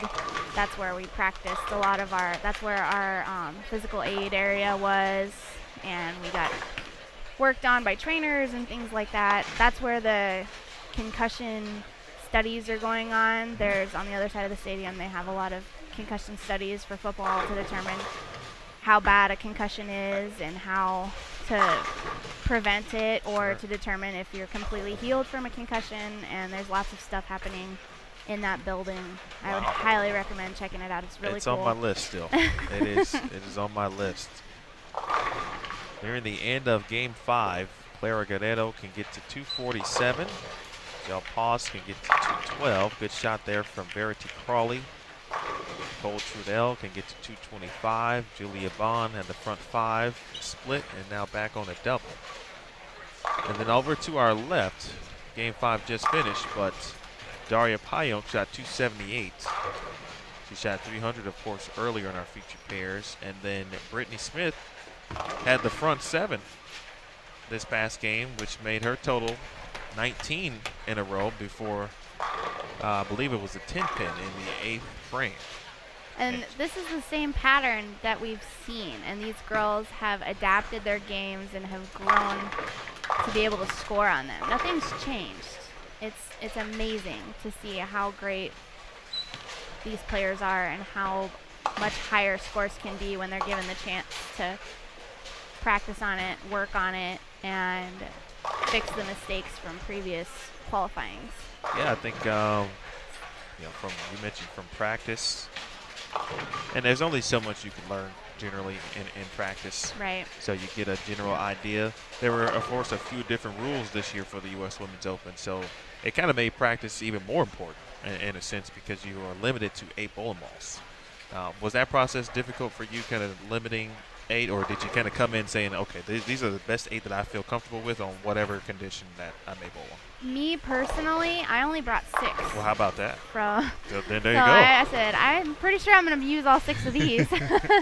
But I did have friends that came from the Lucy and other events, so they had more than 8 with them, and that made practice extremely stressful because they had only 40 minutes to throw, we'll call it 12, that they really thought were good balls, and then they had to determine which ones they didn't want.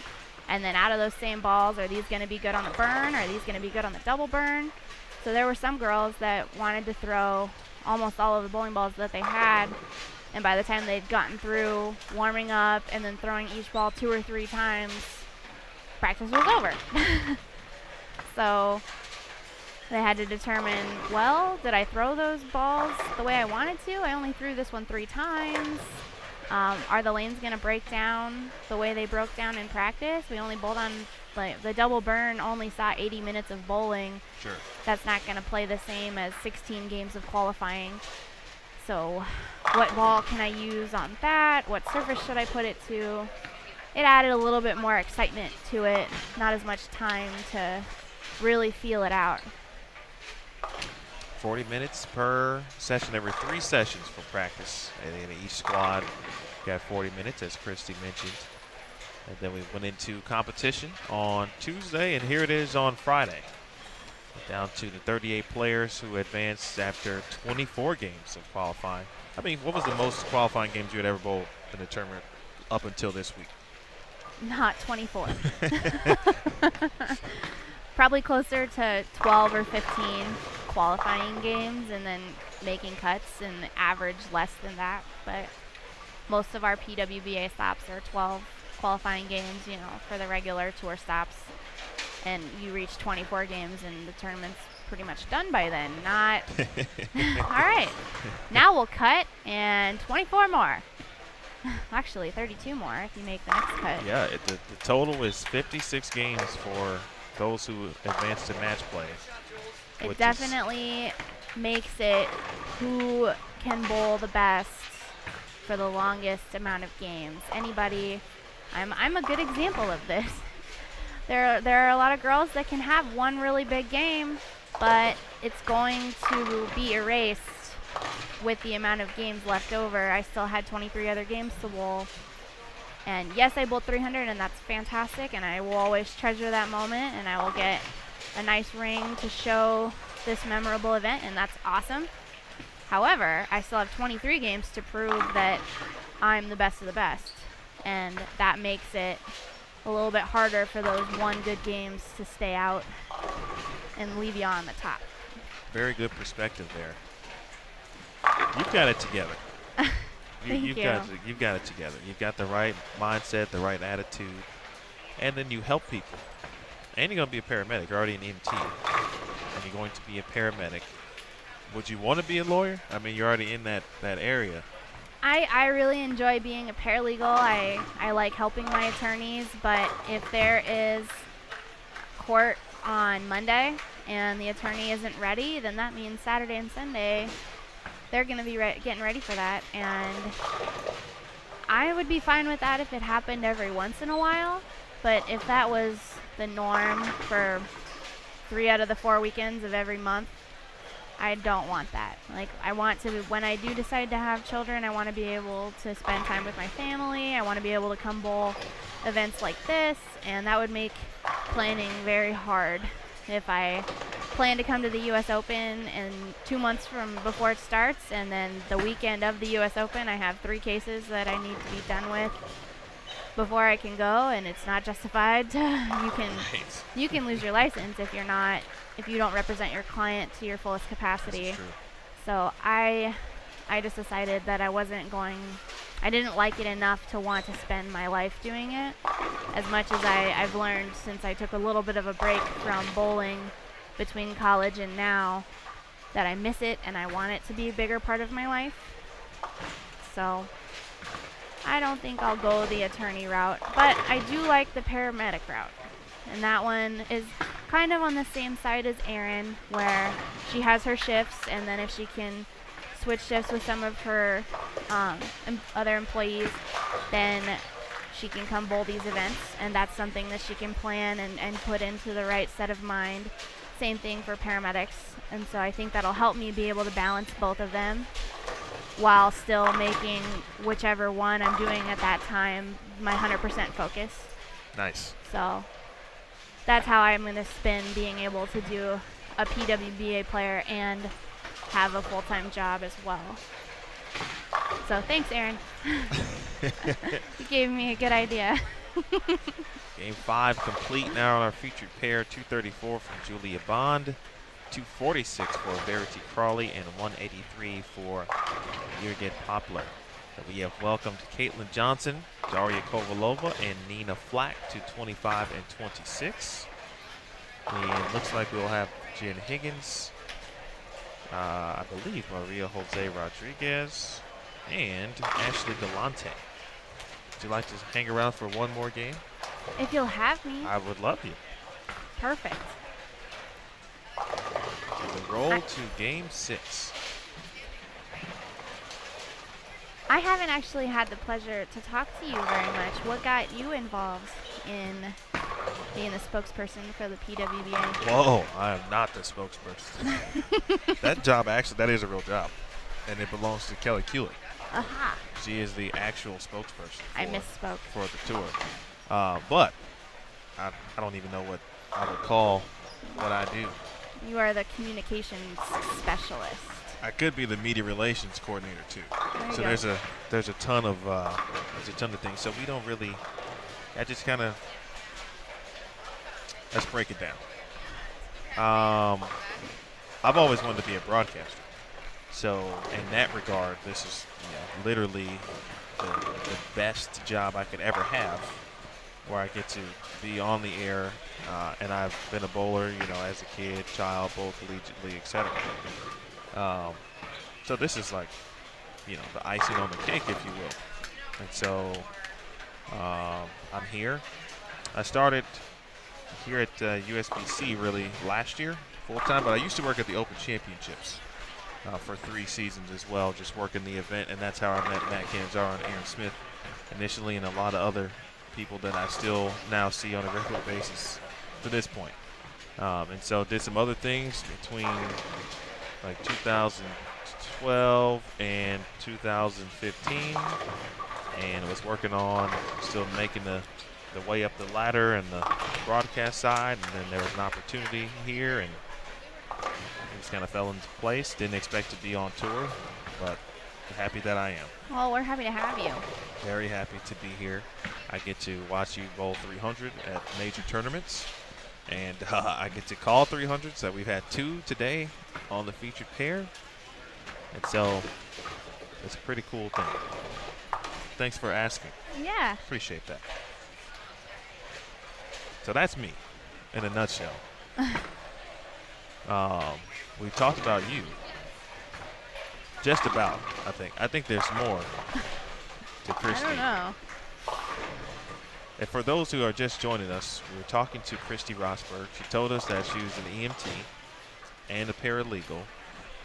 She bowled the U.S. Women's Open for the first time this week. So next year, well, I guess we can't anymore, but maybe we should ask people ahead of time so we can give have you bowled the Open Championships before, the Women's Championships?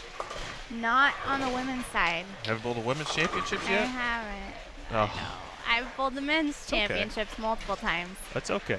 The women's Incredible. championships are harder to get my teams together because a lot of my friends are all pros, Fair and there's a lot of rules about how many pros you can have on one team, and a lot of the women that have very beautifully called me their friend are a little older than me, so they've been bowling the women's championships for many years, and they have set teams Sure. and set schedules that they repeat every year.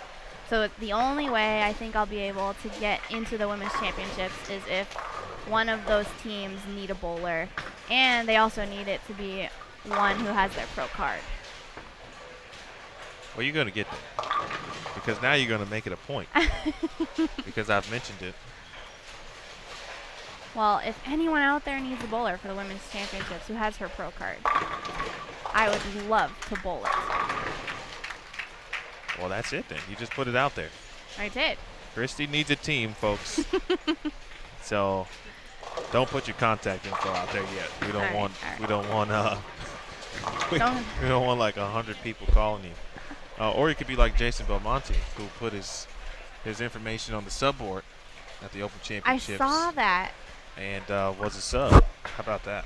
That might be a good way to go too. If I would hopefully get picked up, maybe. I think you will. This is the end of Game 5, actually, folks. So just wanted to give you the final shots here to our right on 27 and 28.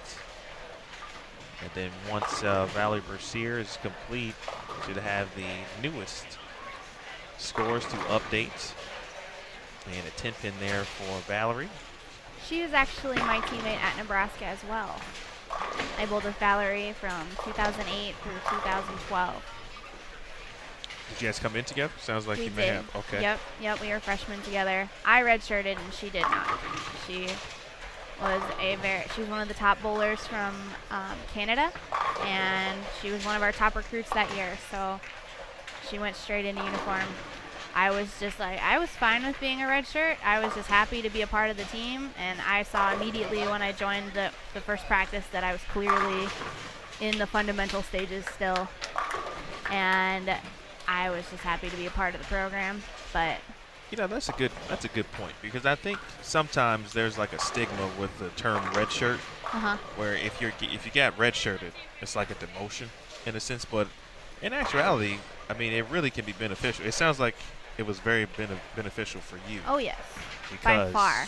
I actually appreciated my time even more because being a part of the #1 program in the NCAA, we get a lot of top recruits. And I saw over 5 years, we would have a couple girls coming out of their senior years of high school being the top recruit in the nation, and they felt that way, and you could tell that they were very strong in their game and they thought that they were the best player, and it was almost like a wake-up call moving from high school to college and seeing, yes, you were the top in high school, but now you're joining the college programs who are also all the top players from their high school careers and now have a few more years under a higher-edged coach.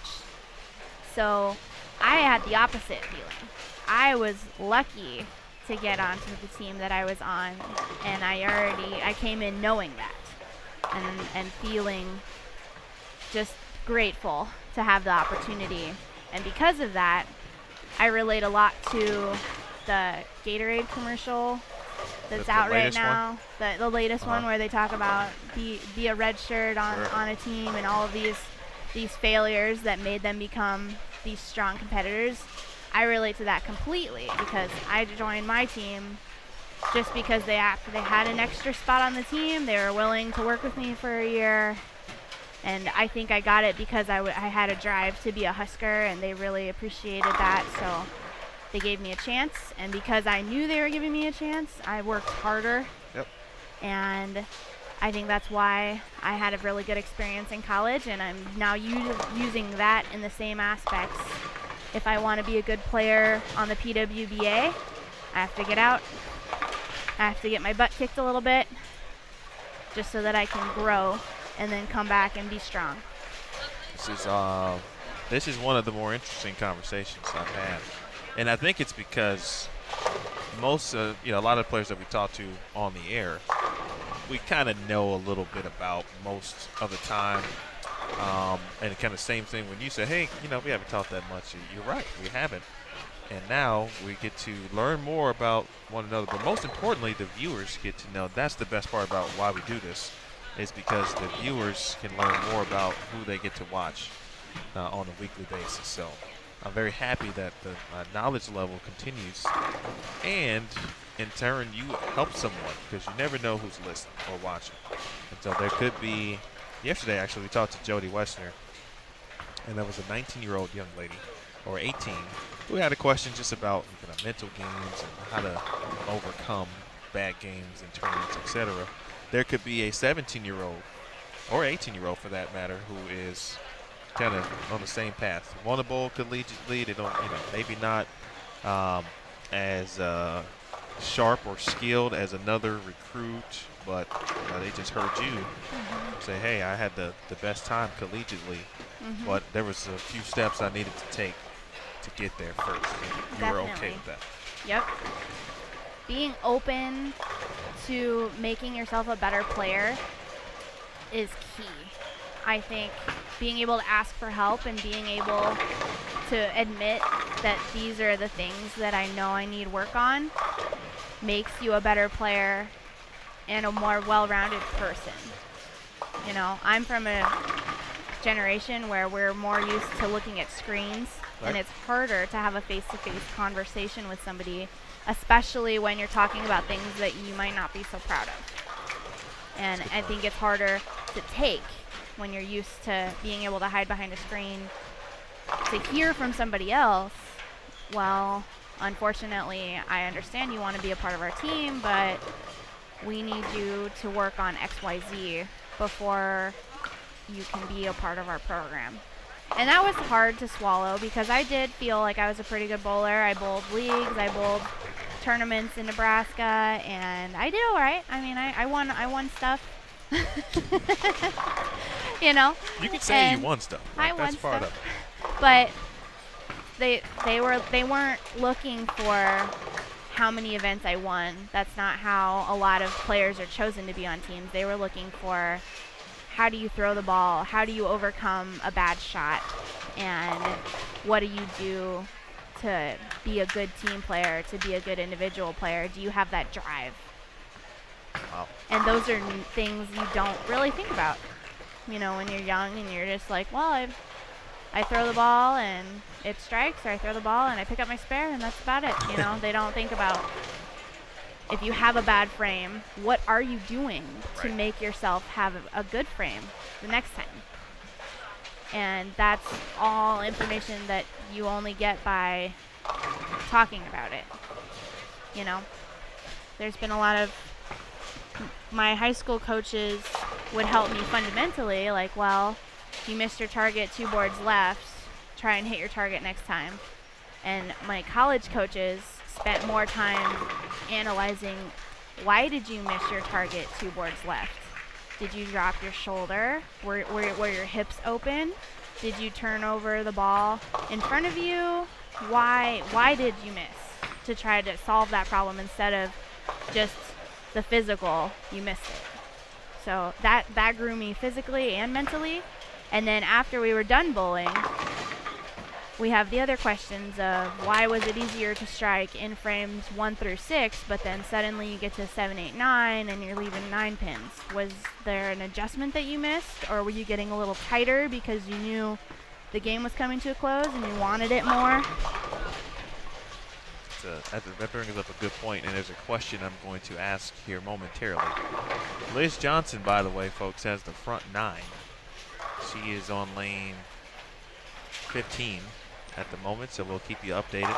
Is that the same pair she shot 300 on yesterday? It's a good question. I wasn't here last night, but since you said that, I think it was. it could be. In front of us, Kovalova, that is Daria. She shot, she had the front 9 on 23 and 24 during game 2. And now she has gone double open 4-bagger.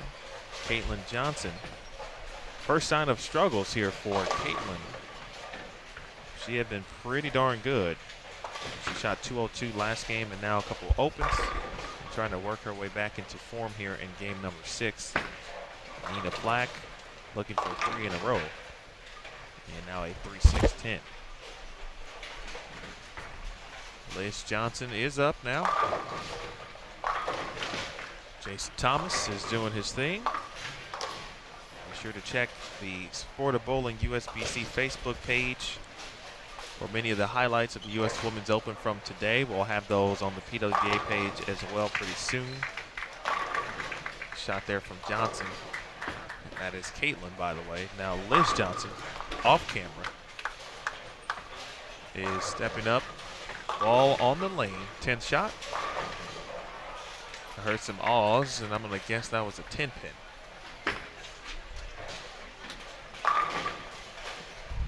I do see 9. So we're gonna say it was a 10 pin. Oh, that's my guess. And I'm gonna go pencil her in for 270 plus because I don't really see her missing this spare. Maria Jose Rodriguez, the big double. Folks, if you have a question for Christy Rosberg, while we have a few frames left, be sure to drop it in our Live Now post. The Live Now regarding today's round, of course, the top 38 players on the lanes for round 4. Christy, you just mentioned kind of the levels of coaching in a sense. When you get to a certain level, the questions become different. And so when you get to the professional level, what are the questions that you then ask yourself? Or, you know, we talk about adjustments. Why did this happen? How quick do you have to be at this level in comparison, you know, to collegiate, high school, etc.? I think every strike matters, especially in a high-scoring tournament like this. And in the high school collegiate level, there are some tournaments where you'll hear the word 9 is good, 9 and 9 and spare, and as long as you spare, you're going to be one of the top. But today, I believe you really want that 9 to fall, and you need that strike. And so it's always worth your time to question when you get up before you bowl whether or not you take a pre-shot routine before it's your turn or right before you're waiting to step on the lane, kind of running over the last shot in your head on that lane. Was it high? Should I move? Are there any other girls playing the same area as I am? Do I want to try to make every move I can to not leave a 10 pin or to not leave a 4 pin, because that in the 8th frame or the 9th frame, that's 20 pins lost if it's not a strike. And that 20 pins at the end of the day might be all you needed to make the next cut, which is only getting higher every game. So as much as we like to say 200 is par, if you shoot 200 right now, you're losing pins on the rest of the field. As much as you feel good about your 200, and it's a really good game at the U.S. Open, to make the top 24, you need those couple 9 spares to fall down. Just like going back to my experiences again, I averaged 210, and I didn't have games that I was very upset about. I threw the ball well, I picked up my spares, I just had too many spares. So I needed to spend more time wondering if I should move or if I should adjust my angles a little bit to make that 10 pin fall more often. Definitely. Makes sense. You know, when you have to deal with carry and trying to get your ball to enter the 1-3, you're right-handed, enter the 1-3 the right way as Kovalova makes her spare. It's a constant battle. And, and I'm just watching. So, when I'm watching players like yourself and everyone else, I'm constantly wondering, what are you thinking at a particular time? Some things are kind of clear, some things aren't. And that's why, obviously, you're bowling and I'm sitting here. But, I can see things that say, okay, maybe this person might change balls because they've, left a couple weak tens. in back-to-back frames, and some things are pretty clear. And then there's other things that sometimes it's just physical. You could not be throwing it as well as you normally do, and it's not as evident because at this level, it looks like a lot of players are still throwing it great, but they know they're not. Sometimes it's mental. How much of that part of the game is important for you personally, and then of course to make it out here on tour, the mental side of it? You really have to be mentally strong and know your game inside and out and be able to tell yourself that was good enough. I spent a lot of time wanting to perfect everything, walking straight, swinging straight, coming through the ball cleanly. And so I would throw a shot and say, that was on my thumb too long. I can be cleaner leaving that 4-pin. And so then I'd give it another shot from the same line, and the 4-pin still stands. You have to have the mental gain on your own self to know, yes, I could have been cleaner, but was that good enough to move, And then you have to have enough faith in your knowledge of your bowling equipment and your knowledge of the line that you're playing to be able to strike, because scared pins don't fall, I know Coach Straub was a big believer in the psychology of the sport, and if you get up and you're almost there, you're at the cut and you really need to double, and you get up and you're like, oh, I really hope that this strikes. It isn't going Not to. gonna strike. No, it's gonna have a little bit more tenseness in your hand or in your arm or something. You're gonna have one less rev, whatever it is, and the 10-pin's gonna stand, or the 7-pin's gonna stand, or an 8-pin. You need to get up with a determination of, I know I'm playing where I need to play. I know I'm a good player. I know what I'm doing physically is gonna work, and I'm gonna strike. And that is the mental side of what you need to do. And then you allow your physical game that you've been practicing day in and day out to just do what you normally do. Spoken from Christy Rosberg, who now actually just got a nice hello from Aaron McCarthy, who she gave a lot of credit to earlier for almost filling out her schedule for you. It was like college. She'd say, hey, here's what I want to take. Well, side story, Aaron and I are both from Nebraska. So we did a lot of bowling. We were the top players in high school, and it was almost entertaining to watch the crowds because it was, oh, Aaron just shot 240. Well, what did Christy do? And you could see everybody kind of go to my pair and see what I did, because we went to different high schools, and so we bowled on different teams. And if I won, then Aaron was second.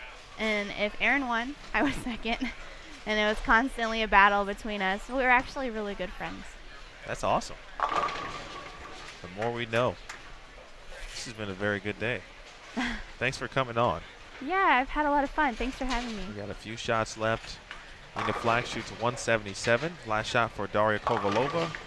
Through the nose. 221 will be okay. 202.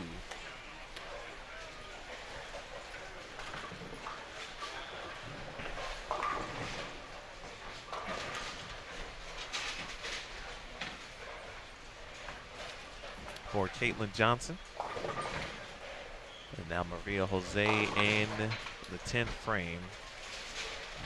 Jen Higgins shot 201.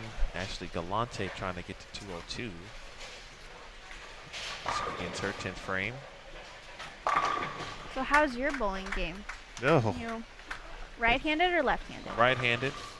It's been quite a while since I've actually thrown a bowling ball. I just don't really have time to put the work in. I did bowl the Open Championships this year, and that was really the only thing that I said I just don't want to go and embarrass myself, so I tried to practice. I shot 17-20. But for someone who doesn't bowl that much, I was very happy. And then, of course, you get into the moment where I could have shot 1950 if I had bowled more, yada, yada. So it's a constant struggle. I felt the Open Championships this year were very difficult. They were. They were, which made me also remember that, okay, this is why I watch bowling at the professional level. And so I just sit back and watch more times than not at this point. But I'd still like to bowl, be good enough or sharp enough to bowl a tournament every now and then when I would like.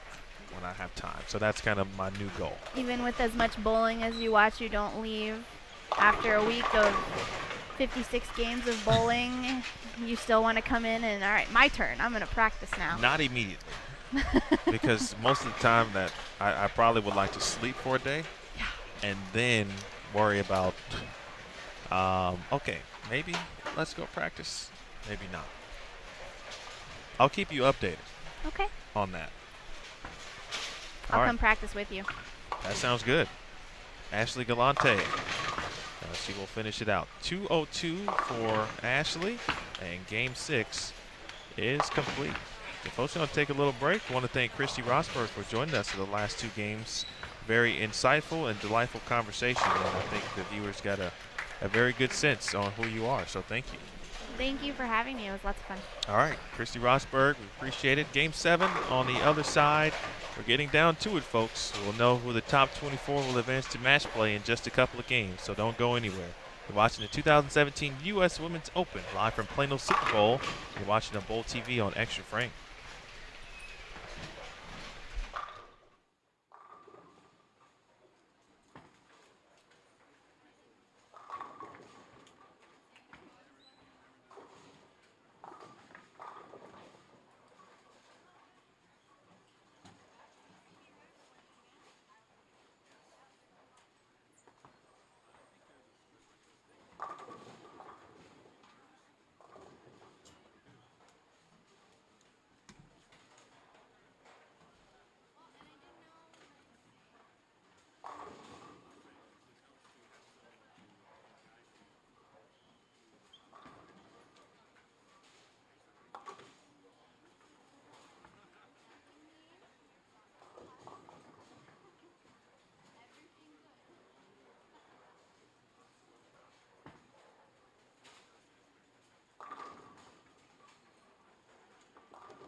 All right, game 7.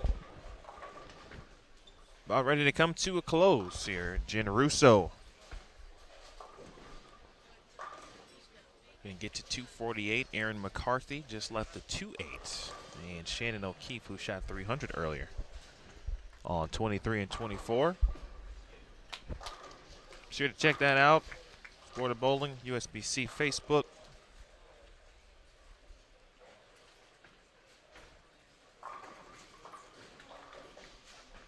Daria Pyo, 300 there as well.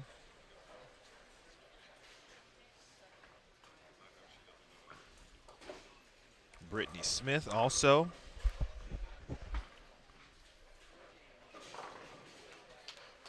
So big thanks to Jason Thomas. Want to thank Christy Rosberg for joining me. That's some really good insight on the player that I did not know much information about. I knew she bowled at Nebraska and won a couple national titles, actually 3, including her singles championship at the intercollegiate singles a few years back. But, you know, that's part of why I love what I do here. And not just because I get to be on air. Not going to lie, I do love that because that is what I've wanted to do my entire life. Not necessarily in bowling, but in general. But when you have that ability to do that, then you invoke the viewer responses, and that's kind of what my goal is, to kind of help you guys learn more about the players, whether you know them or not. And Christy Rosberg is, some would say, is not a household name, for example. And so why not have Christy Rosberg talk about her journey, what she does. And so when she becomes a household name, for example, then you say, how about that? That's a good break for Russo. When she begins to make several TV shows and tries to, as she said, her goal is to bowl the entire schedule next year. And when that happens, you can say, hey, I remember listening to her and I gained some knowledge about her life and career choices and whatnot on Extra Frame. So I hope you all enjoyed that. Hope you all enjoyed all of the guests we've had this week. Jody Wessner yesterday, Anthony Simonson, John Zerbinski, Shannon O'Keefe last night. Before I left, not sure who else Mr. Smith had in the booth. Russo. Well, you got one break, don't get another.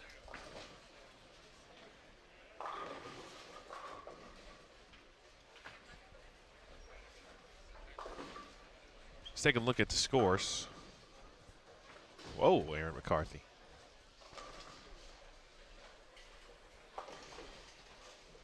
Speaking of Aaron, she was tied for 4th at plus 812.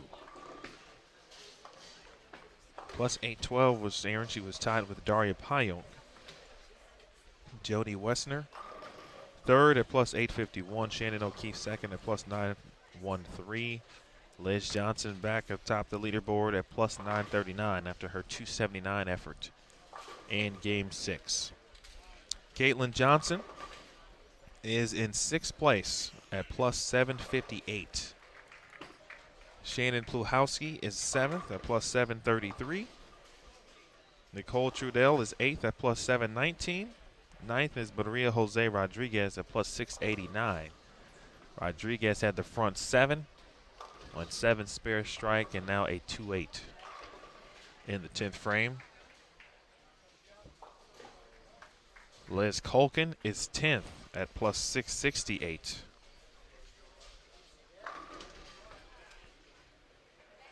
Annie Wegner is 12th at plus 646. Ashley Galante is 13th at plus 634. Kelly Kulik is in 14th at plus 621. Danielle McEwen at plus 618 is 15th. Daria Kovalova is 16th at plus 607. 17th is Stephanie Johnson at plus 606. Brittany Smith is 18th. She went 300, 279 earlier She's 18th at plus 594, trying to hang on for match play.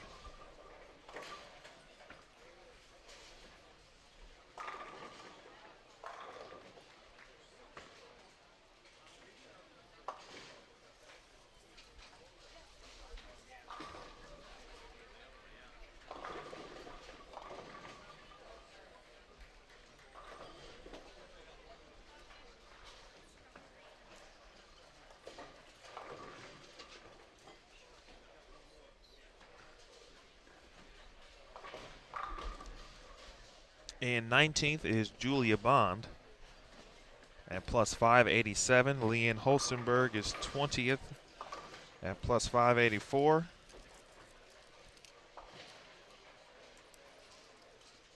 Clara Guerrero is 21st at plus 580.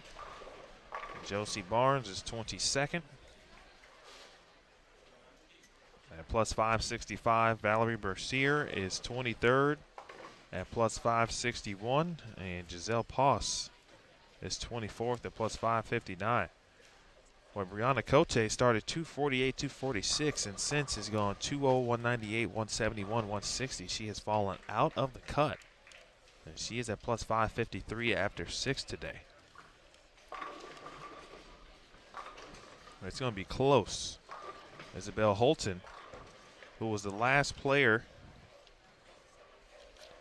into the cashier's round this morning, is in 29th. With still a decent shot here. She just shot 234. So game 8 to start.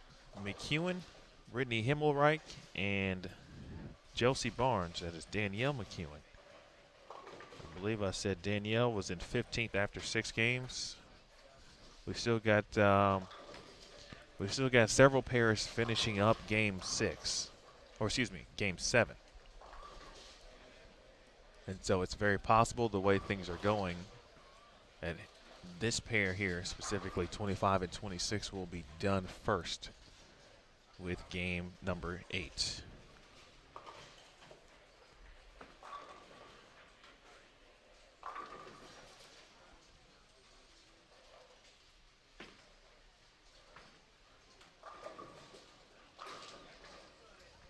See where Alicia Curran is currently.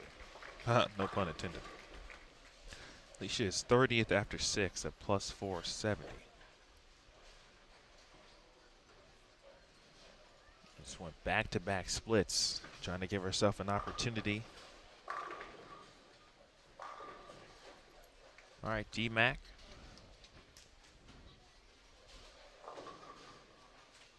On a strike, Brittany Himmelreich with a strike. Now Josie Barnes trying to do the same thing. Shannon Puhalski to our right, the lone lefty.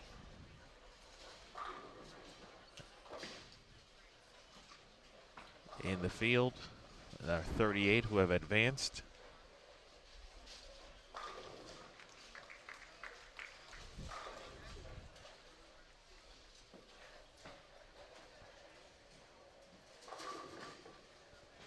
Himmelreich in 34th after 6 games at plus 386. I think Brittany would say probably a pretty solid season for her because she's made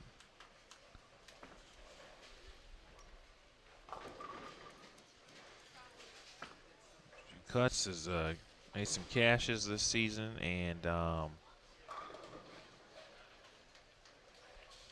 now here again at the U.S. Women's Open, really just getting closer.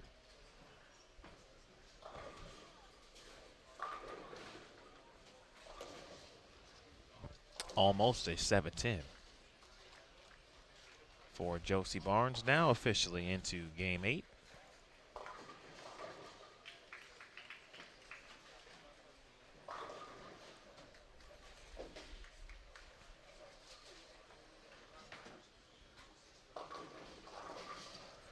And Sandra Gongora, Stephanie Johnson, and Sandra Anderson.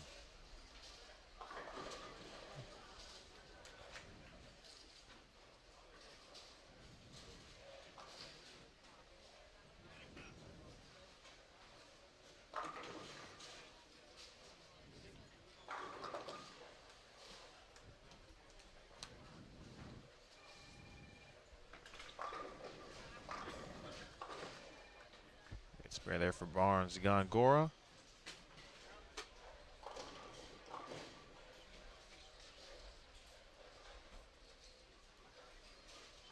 First frame open.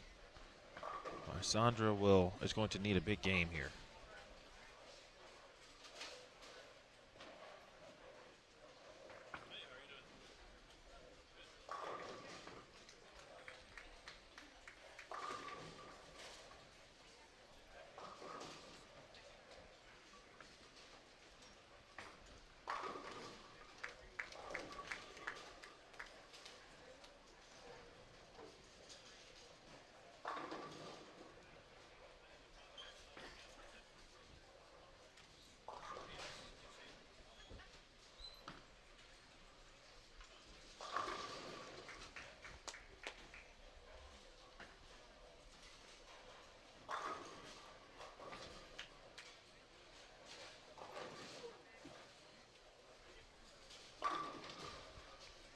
All right, nice shot there for Gongora. Big thanks to all of our viewers again.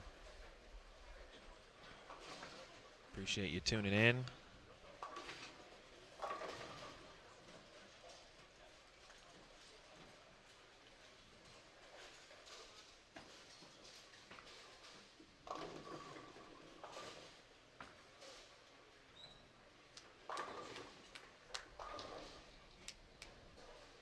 Match play will begin at 6 p.m. Central Time. 6 p.m. Central.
All right, this pair, specifically 25 and 26.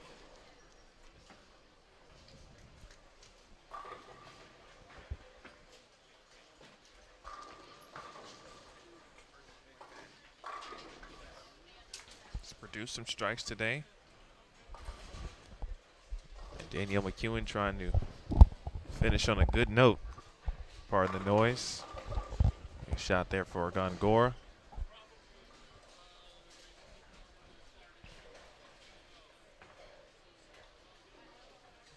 in the final game right now, but again, these two pair will be finished well before everyone else. And so because of that, we'll try to find the best and the closest pairs that we can give you. There'll be some scores to calculate, of course, as well. Stephanie Johnson with the front four. You can hear her husband, Chris, behind me, applauding and supporting.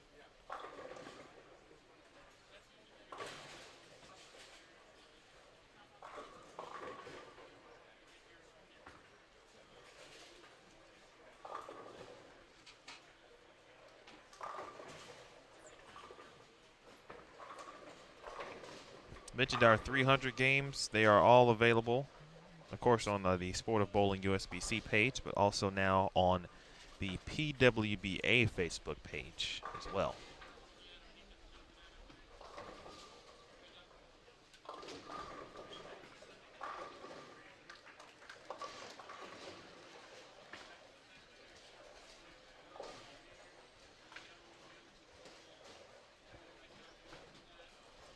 Bill, let me get a chance to say hello to Bill. I don't know if it's Nolt. I'm going to go with Nolt. Said, go Maria. I did ask Mike where was Mount Juliet. It's about 30 minutes east of Nashville.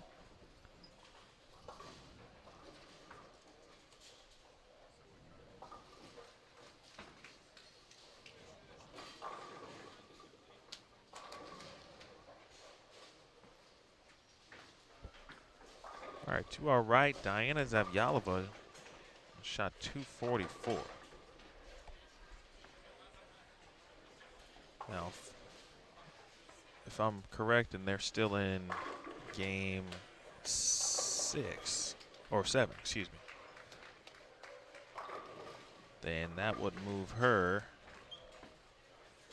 to plus 444. And that probably still may not be enough. Johnson. And a 10 pin there for Steph.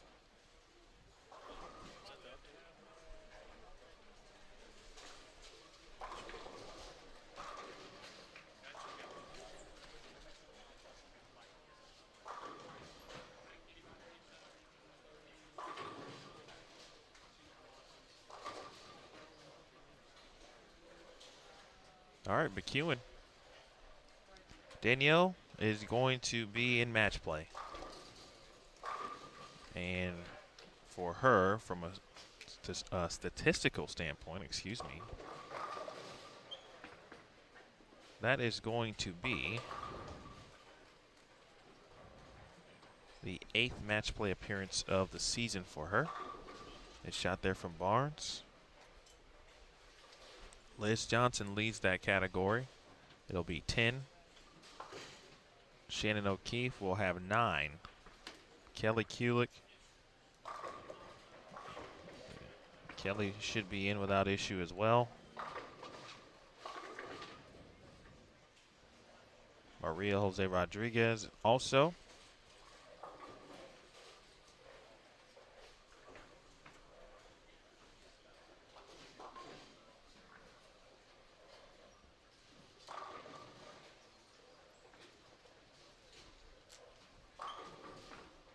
All right, so it looks like we'll have the leader.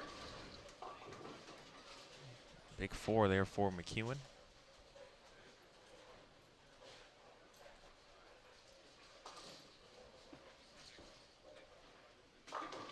Oh, that's a big break. A big double. You see, so you didn't see, it was just off camera, but the reaction emotionally for Sandra Gongora. In a big game for her.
Looks like one pair left to get into game number 8, if I'm not mistaken. Let me double check that.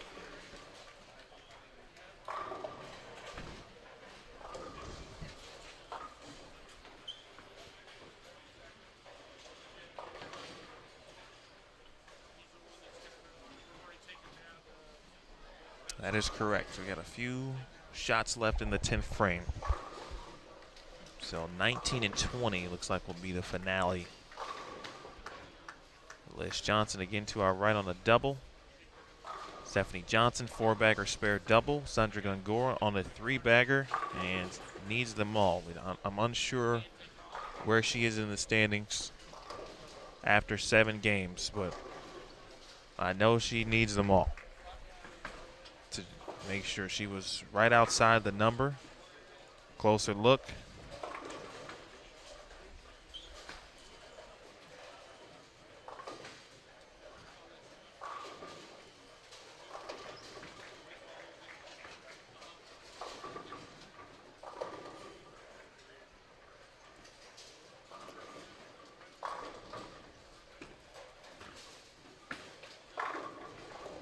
Stephanie Johnson.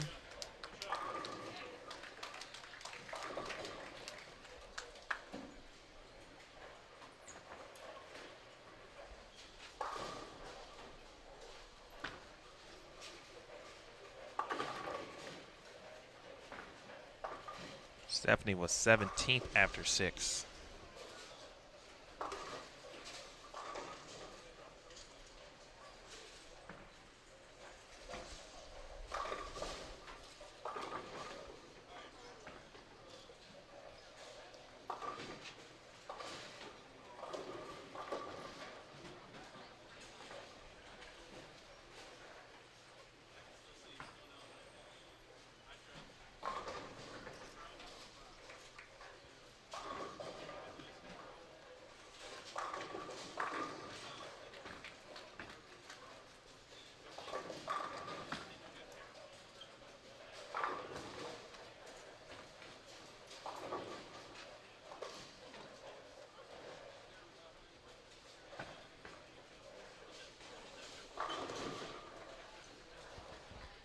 Himmelreich nearly a pocket 7-10.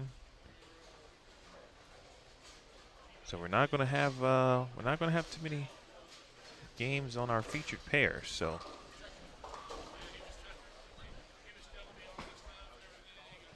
may be able to adjust some cameras. We won't have any scoreboards once we leave our featured pairs, so we'll keep you updated on the best we can.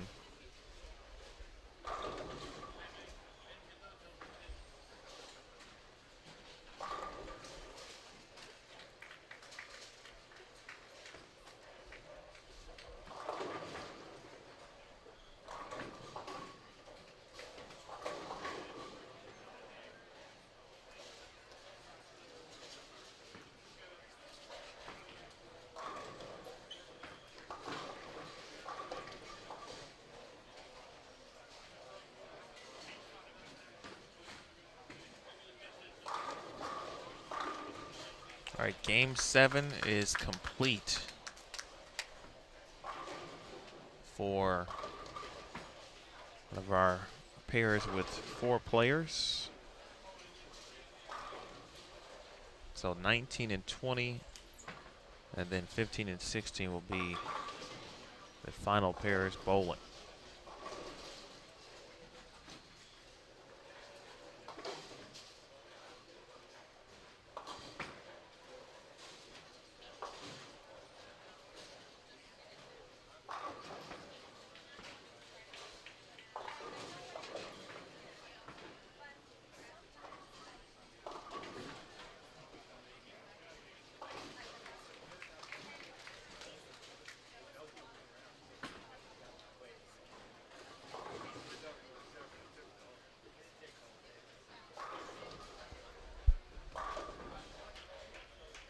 Ewan can finish out with 221.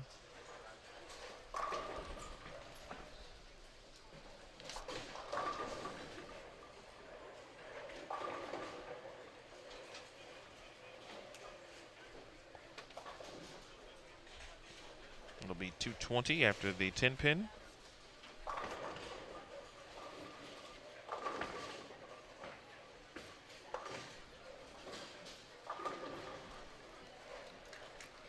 Josie Barnes struggling a little bit here this game.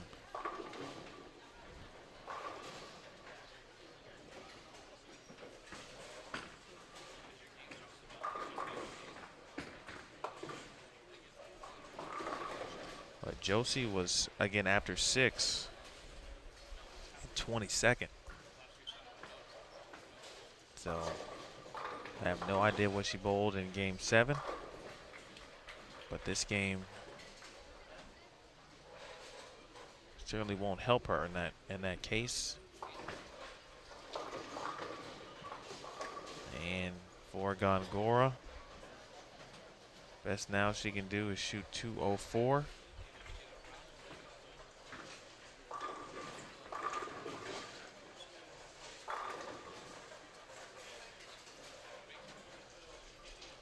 .178 for Barnes.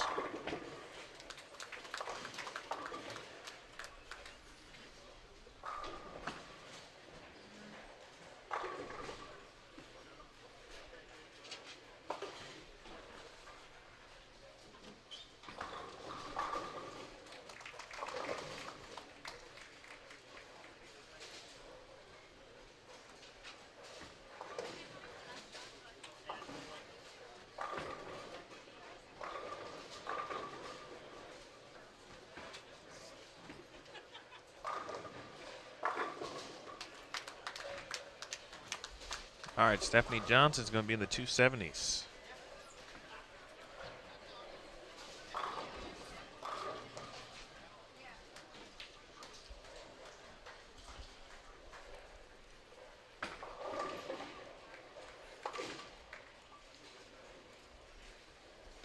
Josie Barnes shot 200 even in game 7 and the 178 after.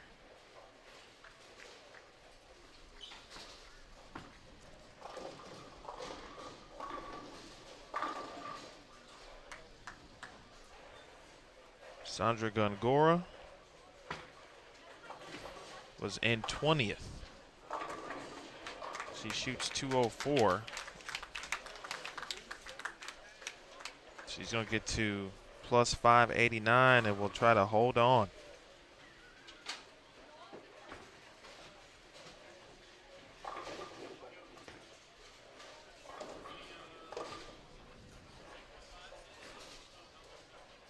Here's Sandra Anderson finishing things up.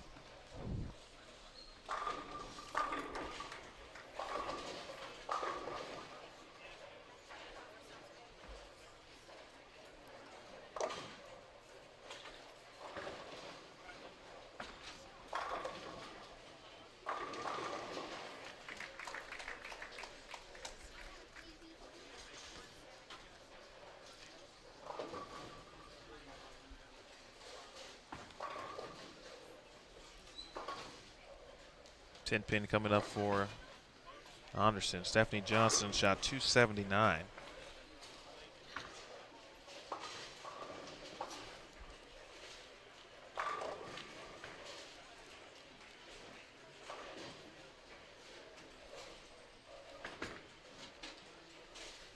She'll be in the clubhouse at plus 722.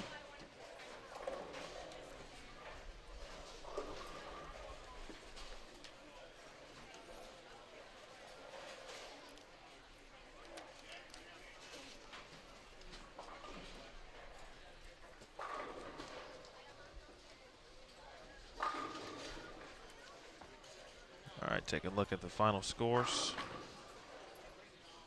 79 Johnson, 204 Gongora, Anderson 189.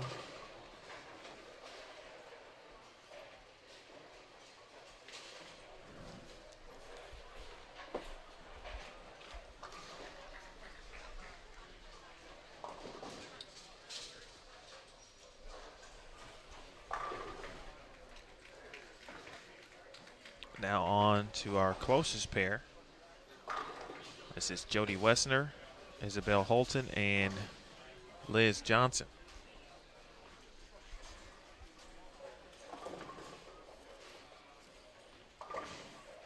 Shannon O'Keefe, Liz Johnson in first at plus 965.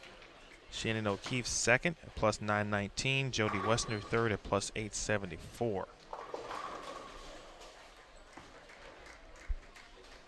Isabel Holton, who was making a move. She's at plus 525 in 28th.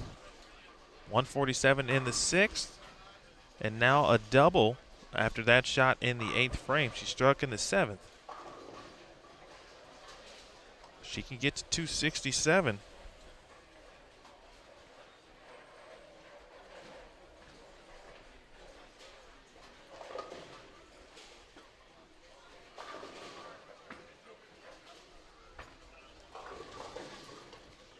There are a few scores we don't have.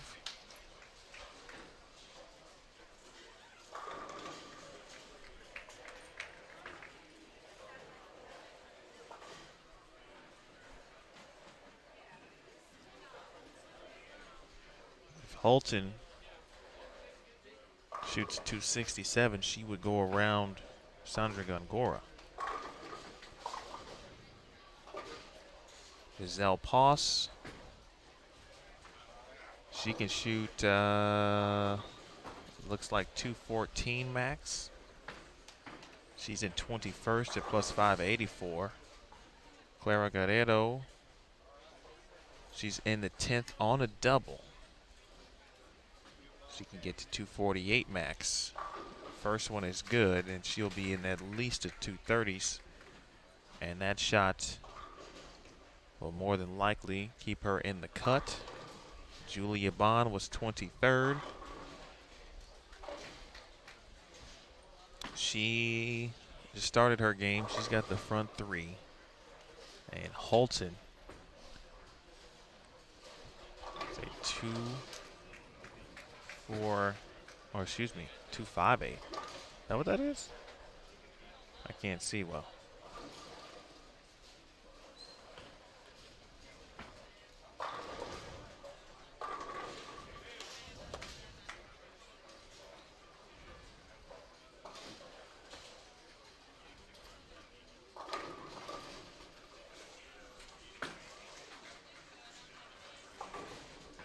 It just clips the 8-pin to make it.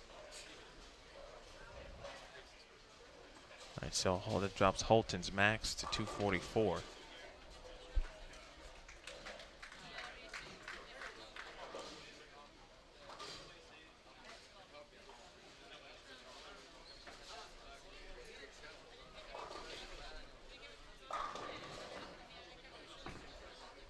Let's see, Leanne Holstenberg looks to be safe, although her game's just beginning, but she'll be one of the final ones to complete. Liz Johnson trying to put the finishing touches on another good block.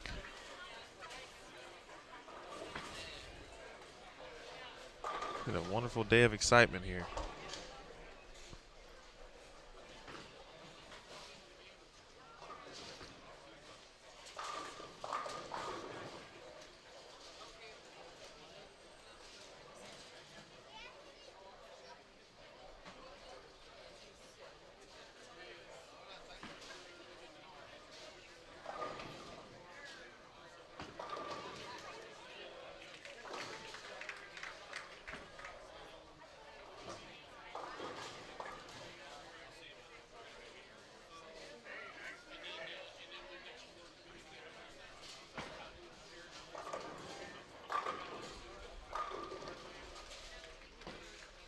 All right, big double for Holton.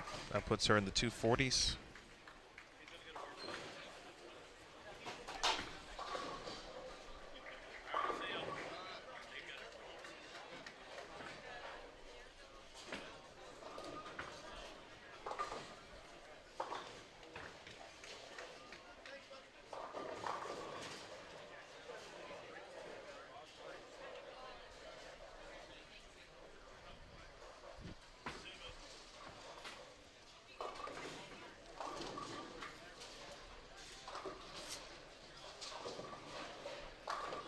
Six on the fill. Gives Holton 240 on the nose.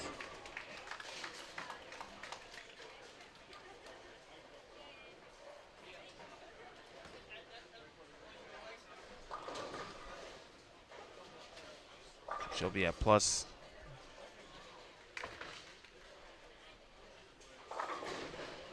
Let's see. No, wait. She'll be at plus 565. Probably not enough.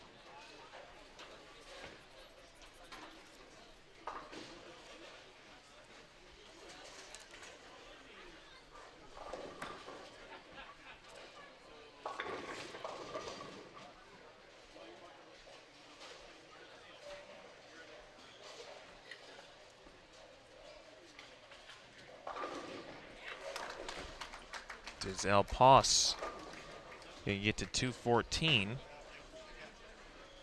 Let's be sure to check the standings. Open frame for Liz, 206 for Wessner. They're all in. Holton, though, would be on the bubble, although it doesn't look like she may have enough.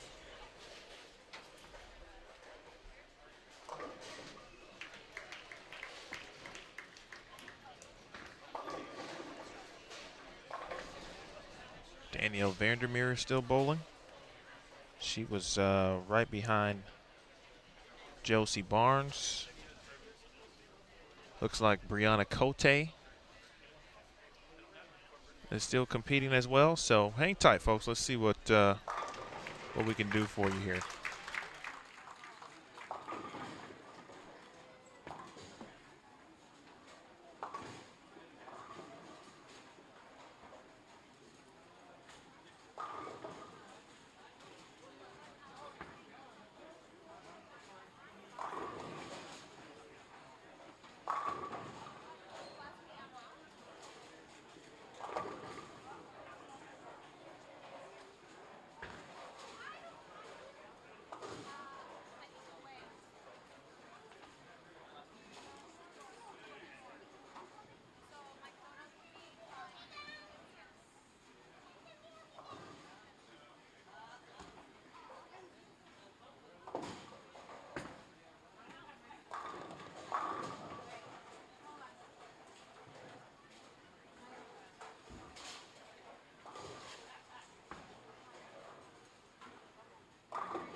All right, the closest pair we have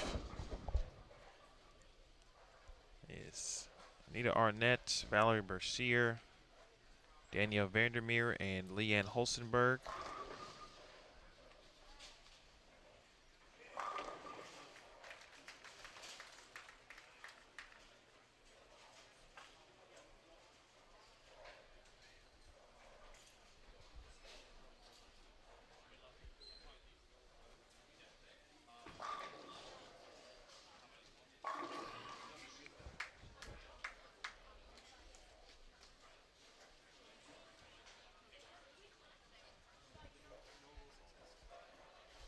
If you haven't already, be sure to check out your score, or check out the latest update, I should say, on scores.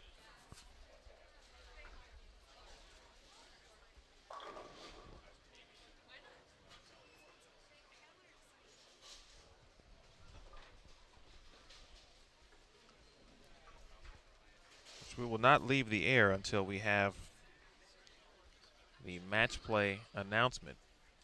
Julia Bond is trying to get into match play, or stay there, I should say. And right now, it looks like she's going to do that. Her max score is 279.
All right, we got a couple updated scores for you. Giselle Poss, again at plus 598 currently. Gongora is at plus 589. Julia Bond will be in match play. Last game did what she had to do to ensure she would make it, and she's going to leapfrog a few people in the process. She's in the 260s right now. Brittany Smith at plus 596. Josie Barnes, again, 543. Brianna Cote is at 587. Isabel Holton at 565. Danielle Vandermeer, she can get to 222, and that would take her to plus 576.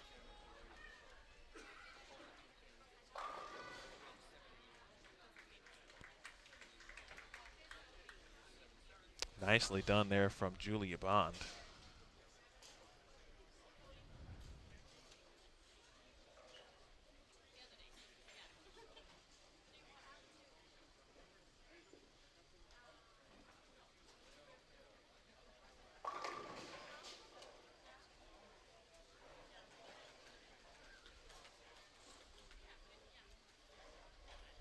Ninth frame for 19 and 20. Verity Crawley down on that low end as well. But Verity is into match play.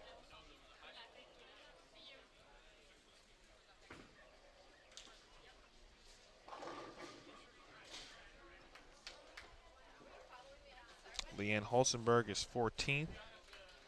She should be in.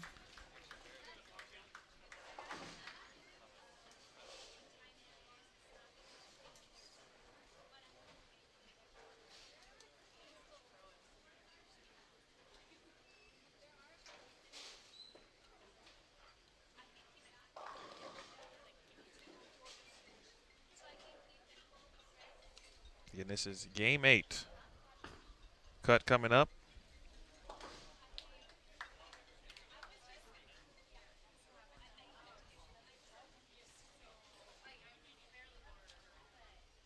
You see Sandra Gongora.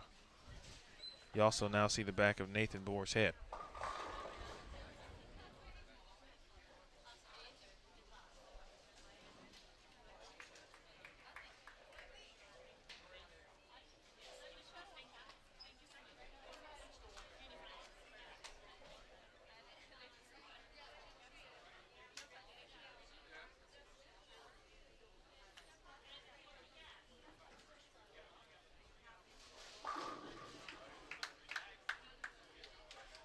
There's Anita Arnett.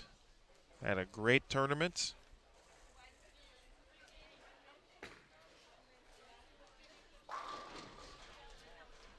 Danielle Vandermeer.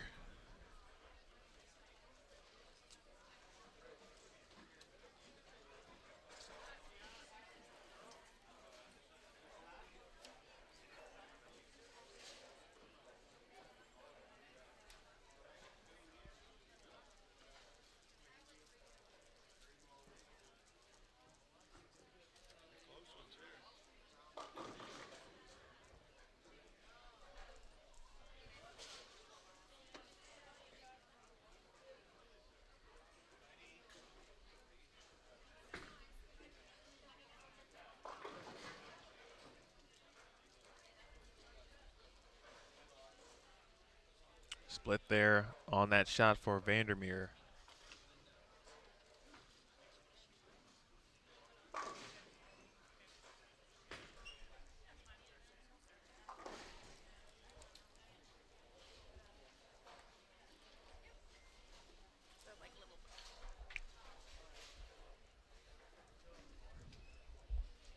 .209 for Vandermeer.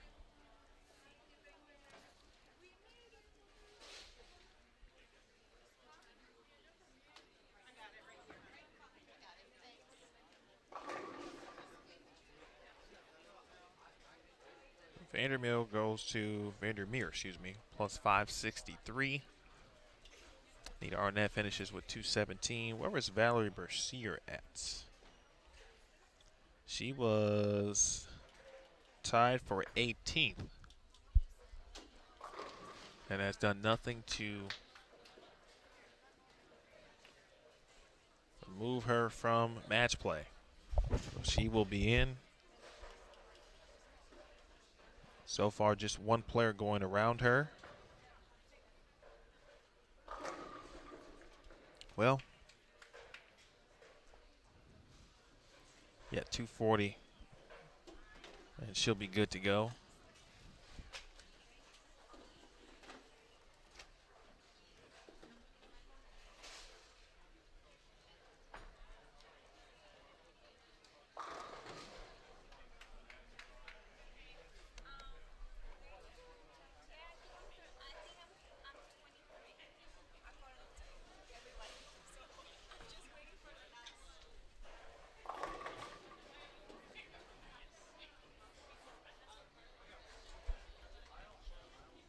All right, Leanne, one shot to go.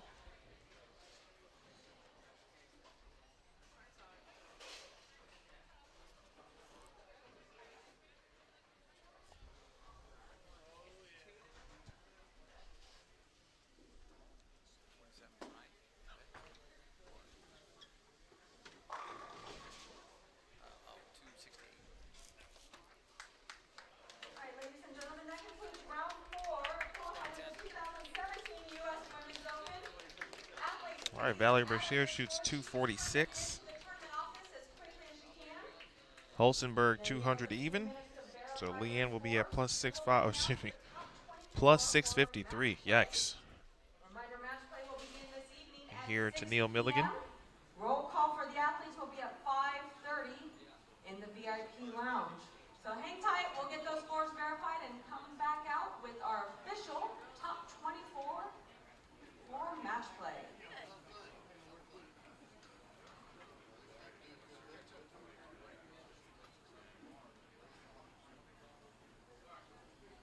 For the athletes that are not advancing to tonight's match play round, we do ask that you remove your equipment from the locker room, and then our top 24 athletes move their equipment into the smaller locker room. So So again, everything cleared out from the TV pairs. Julia Bond again shot 268. She'll be at 646. Valerie Bercier shoots 246. She'll be at plus 668. I got a lot of scores and don't really know where to begin. I did hear that Daria Kovalova shot a game of at least 150 and under.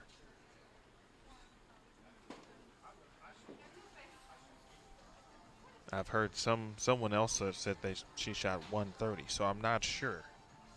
But she very well could be out. Danielle McEwen shot 220. So she's at 642. Kovalova was 17th. Stephanie Johnson shot 279, so she jumped up to plus 722. So if we start with McEwen, go 642, but Valerie Bercier just went 240. She's at 668. Julia Bond is at 646. Clara at 631. And then that's where it gets a little tricky. You got Giselle Poss at 598. Brittany Smith at 596.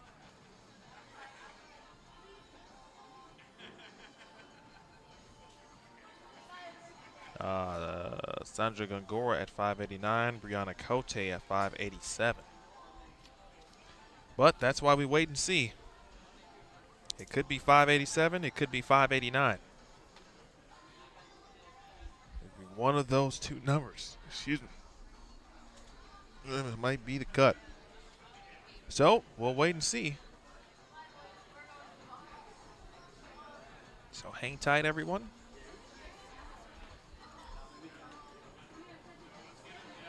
And we'll know more, of course, shortly.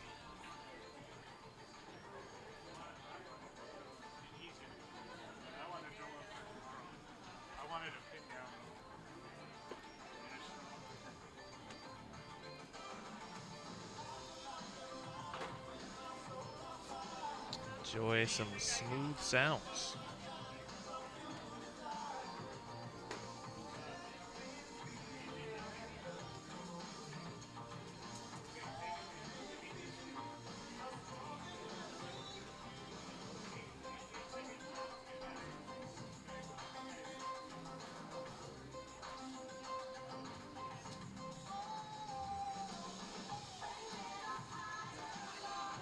Whoa.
U.S. Women's Open match play.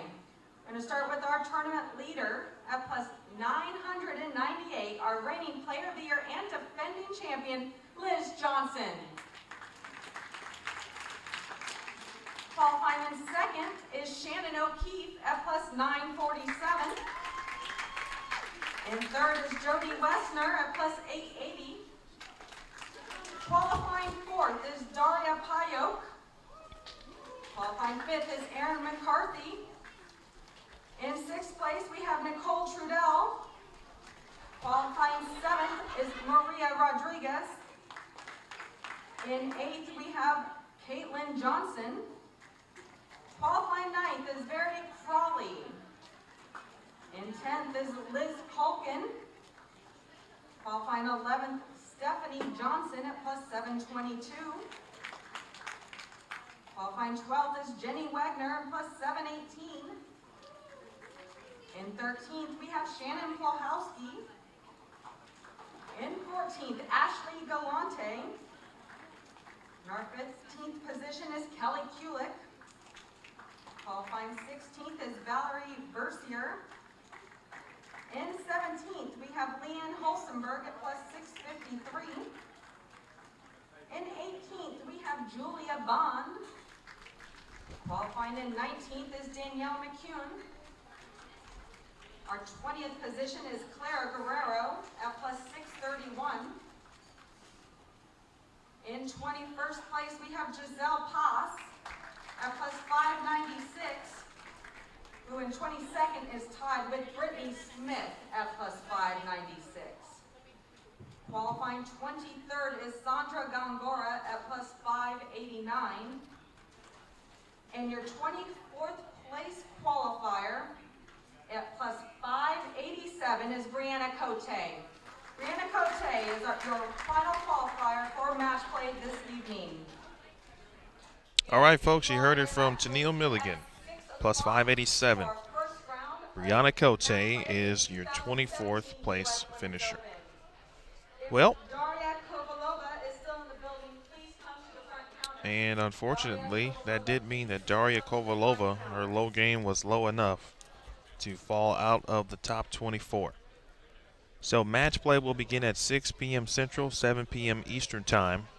6 p.m. Central, 7 p.m. Eastern Time. We look forward to having you join us then. It was a fun day, a fun round, and it will only get better as match play begins. So we appreciate you tuning in.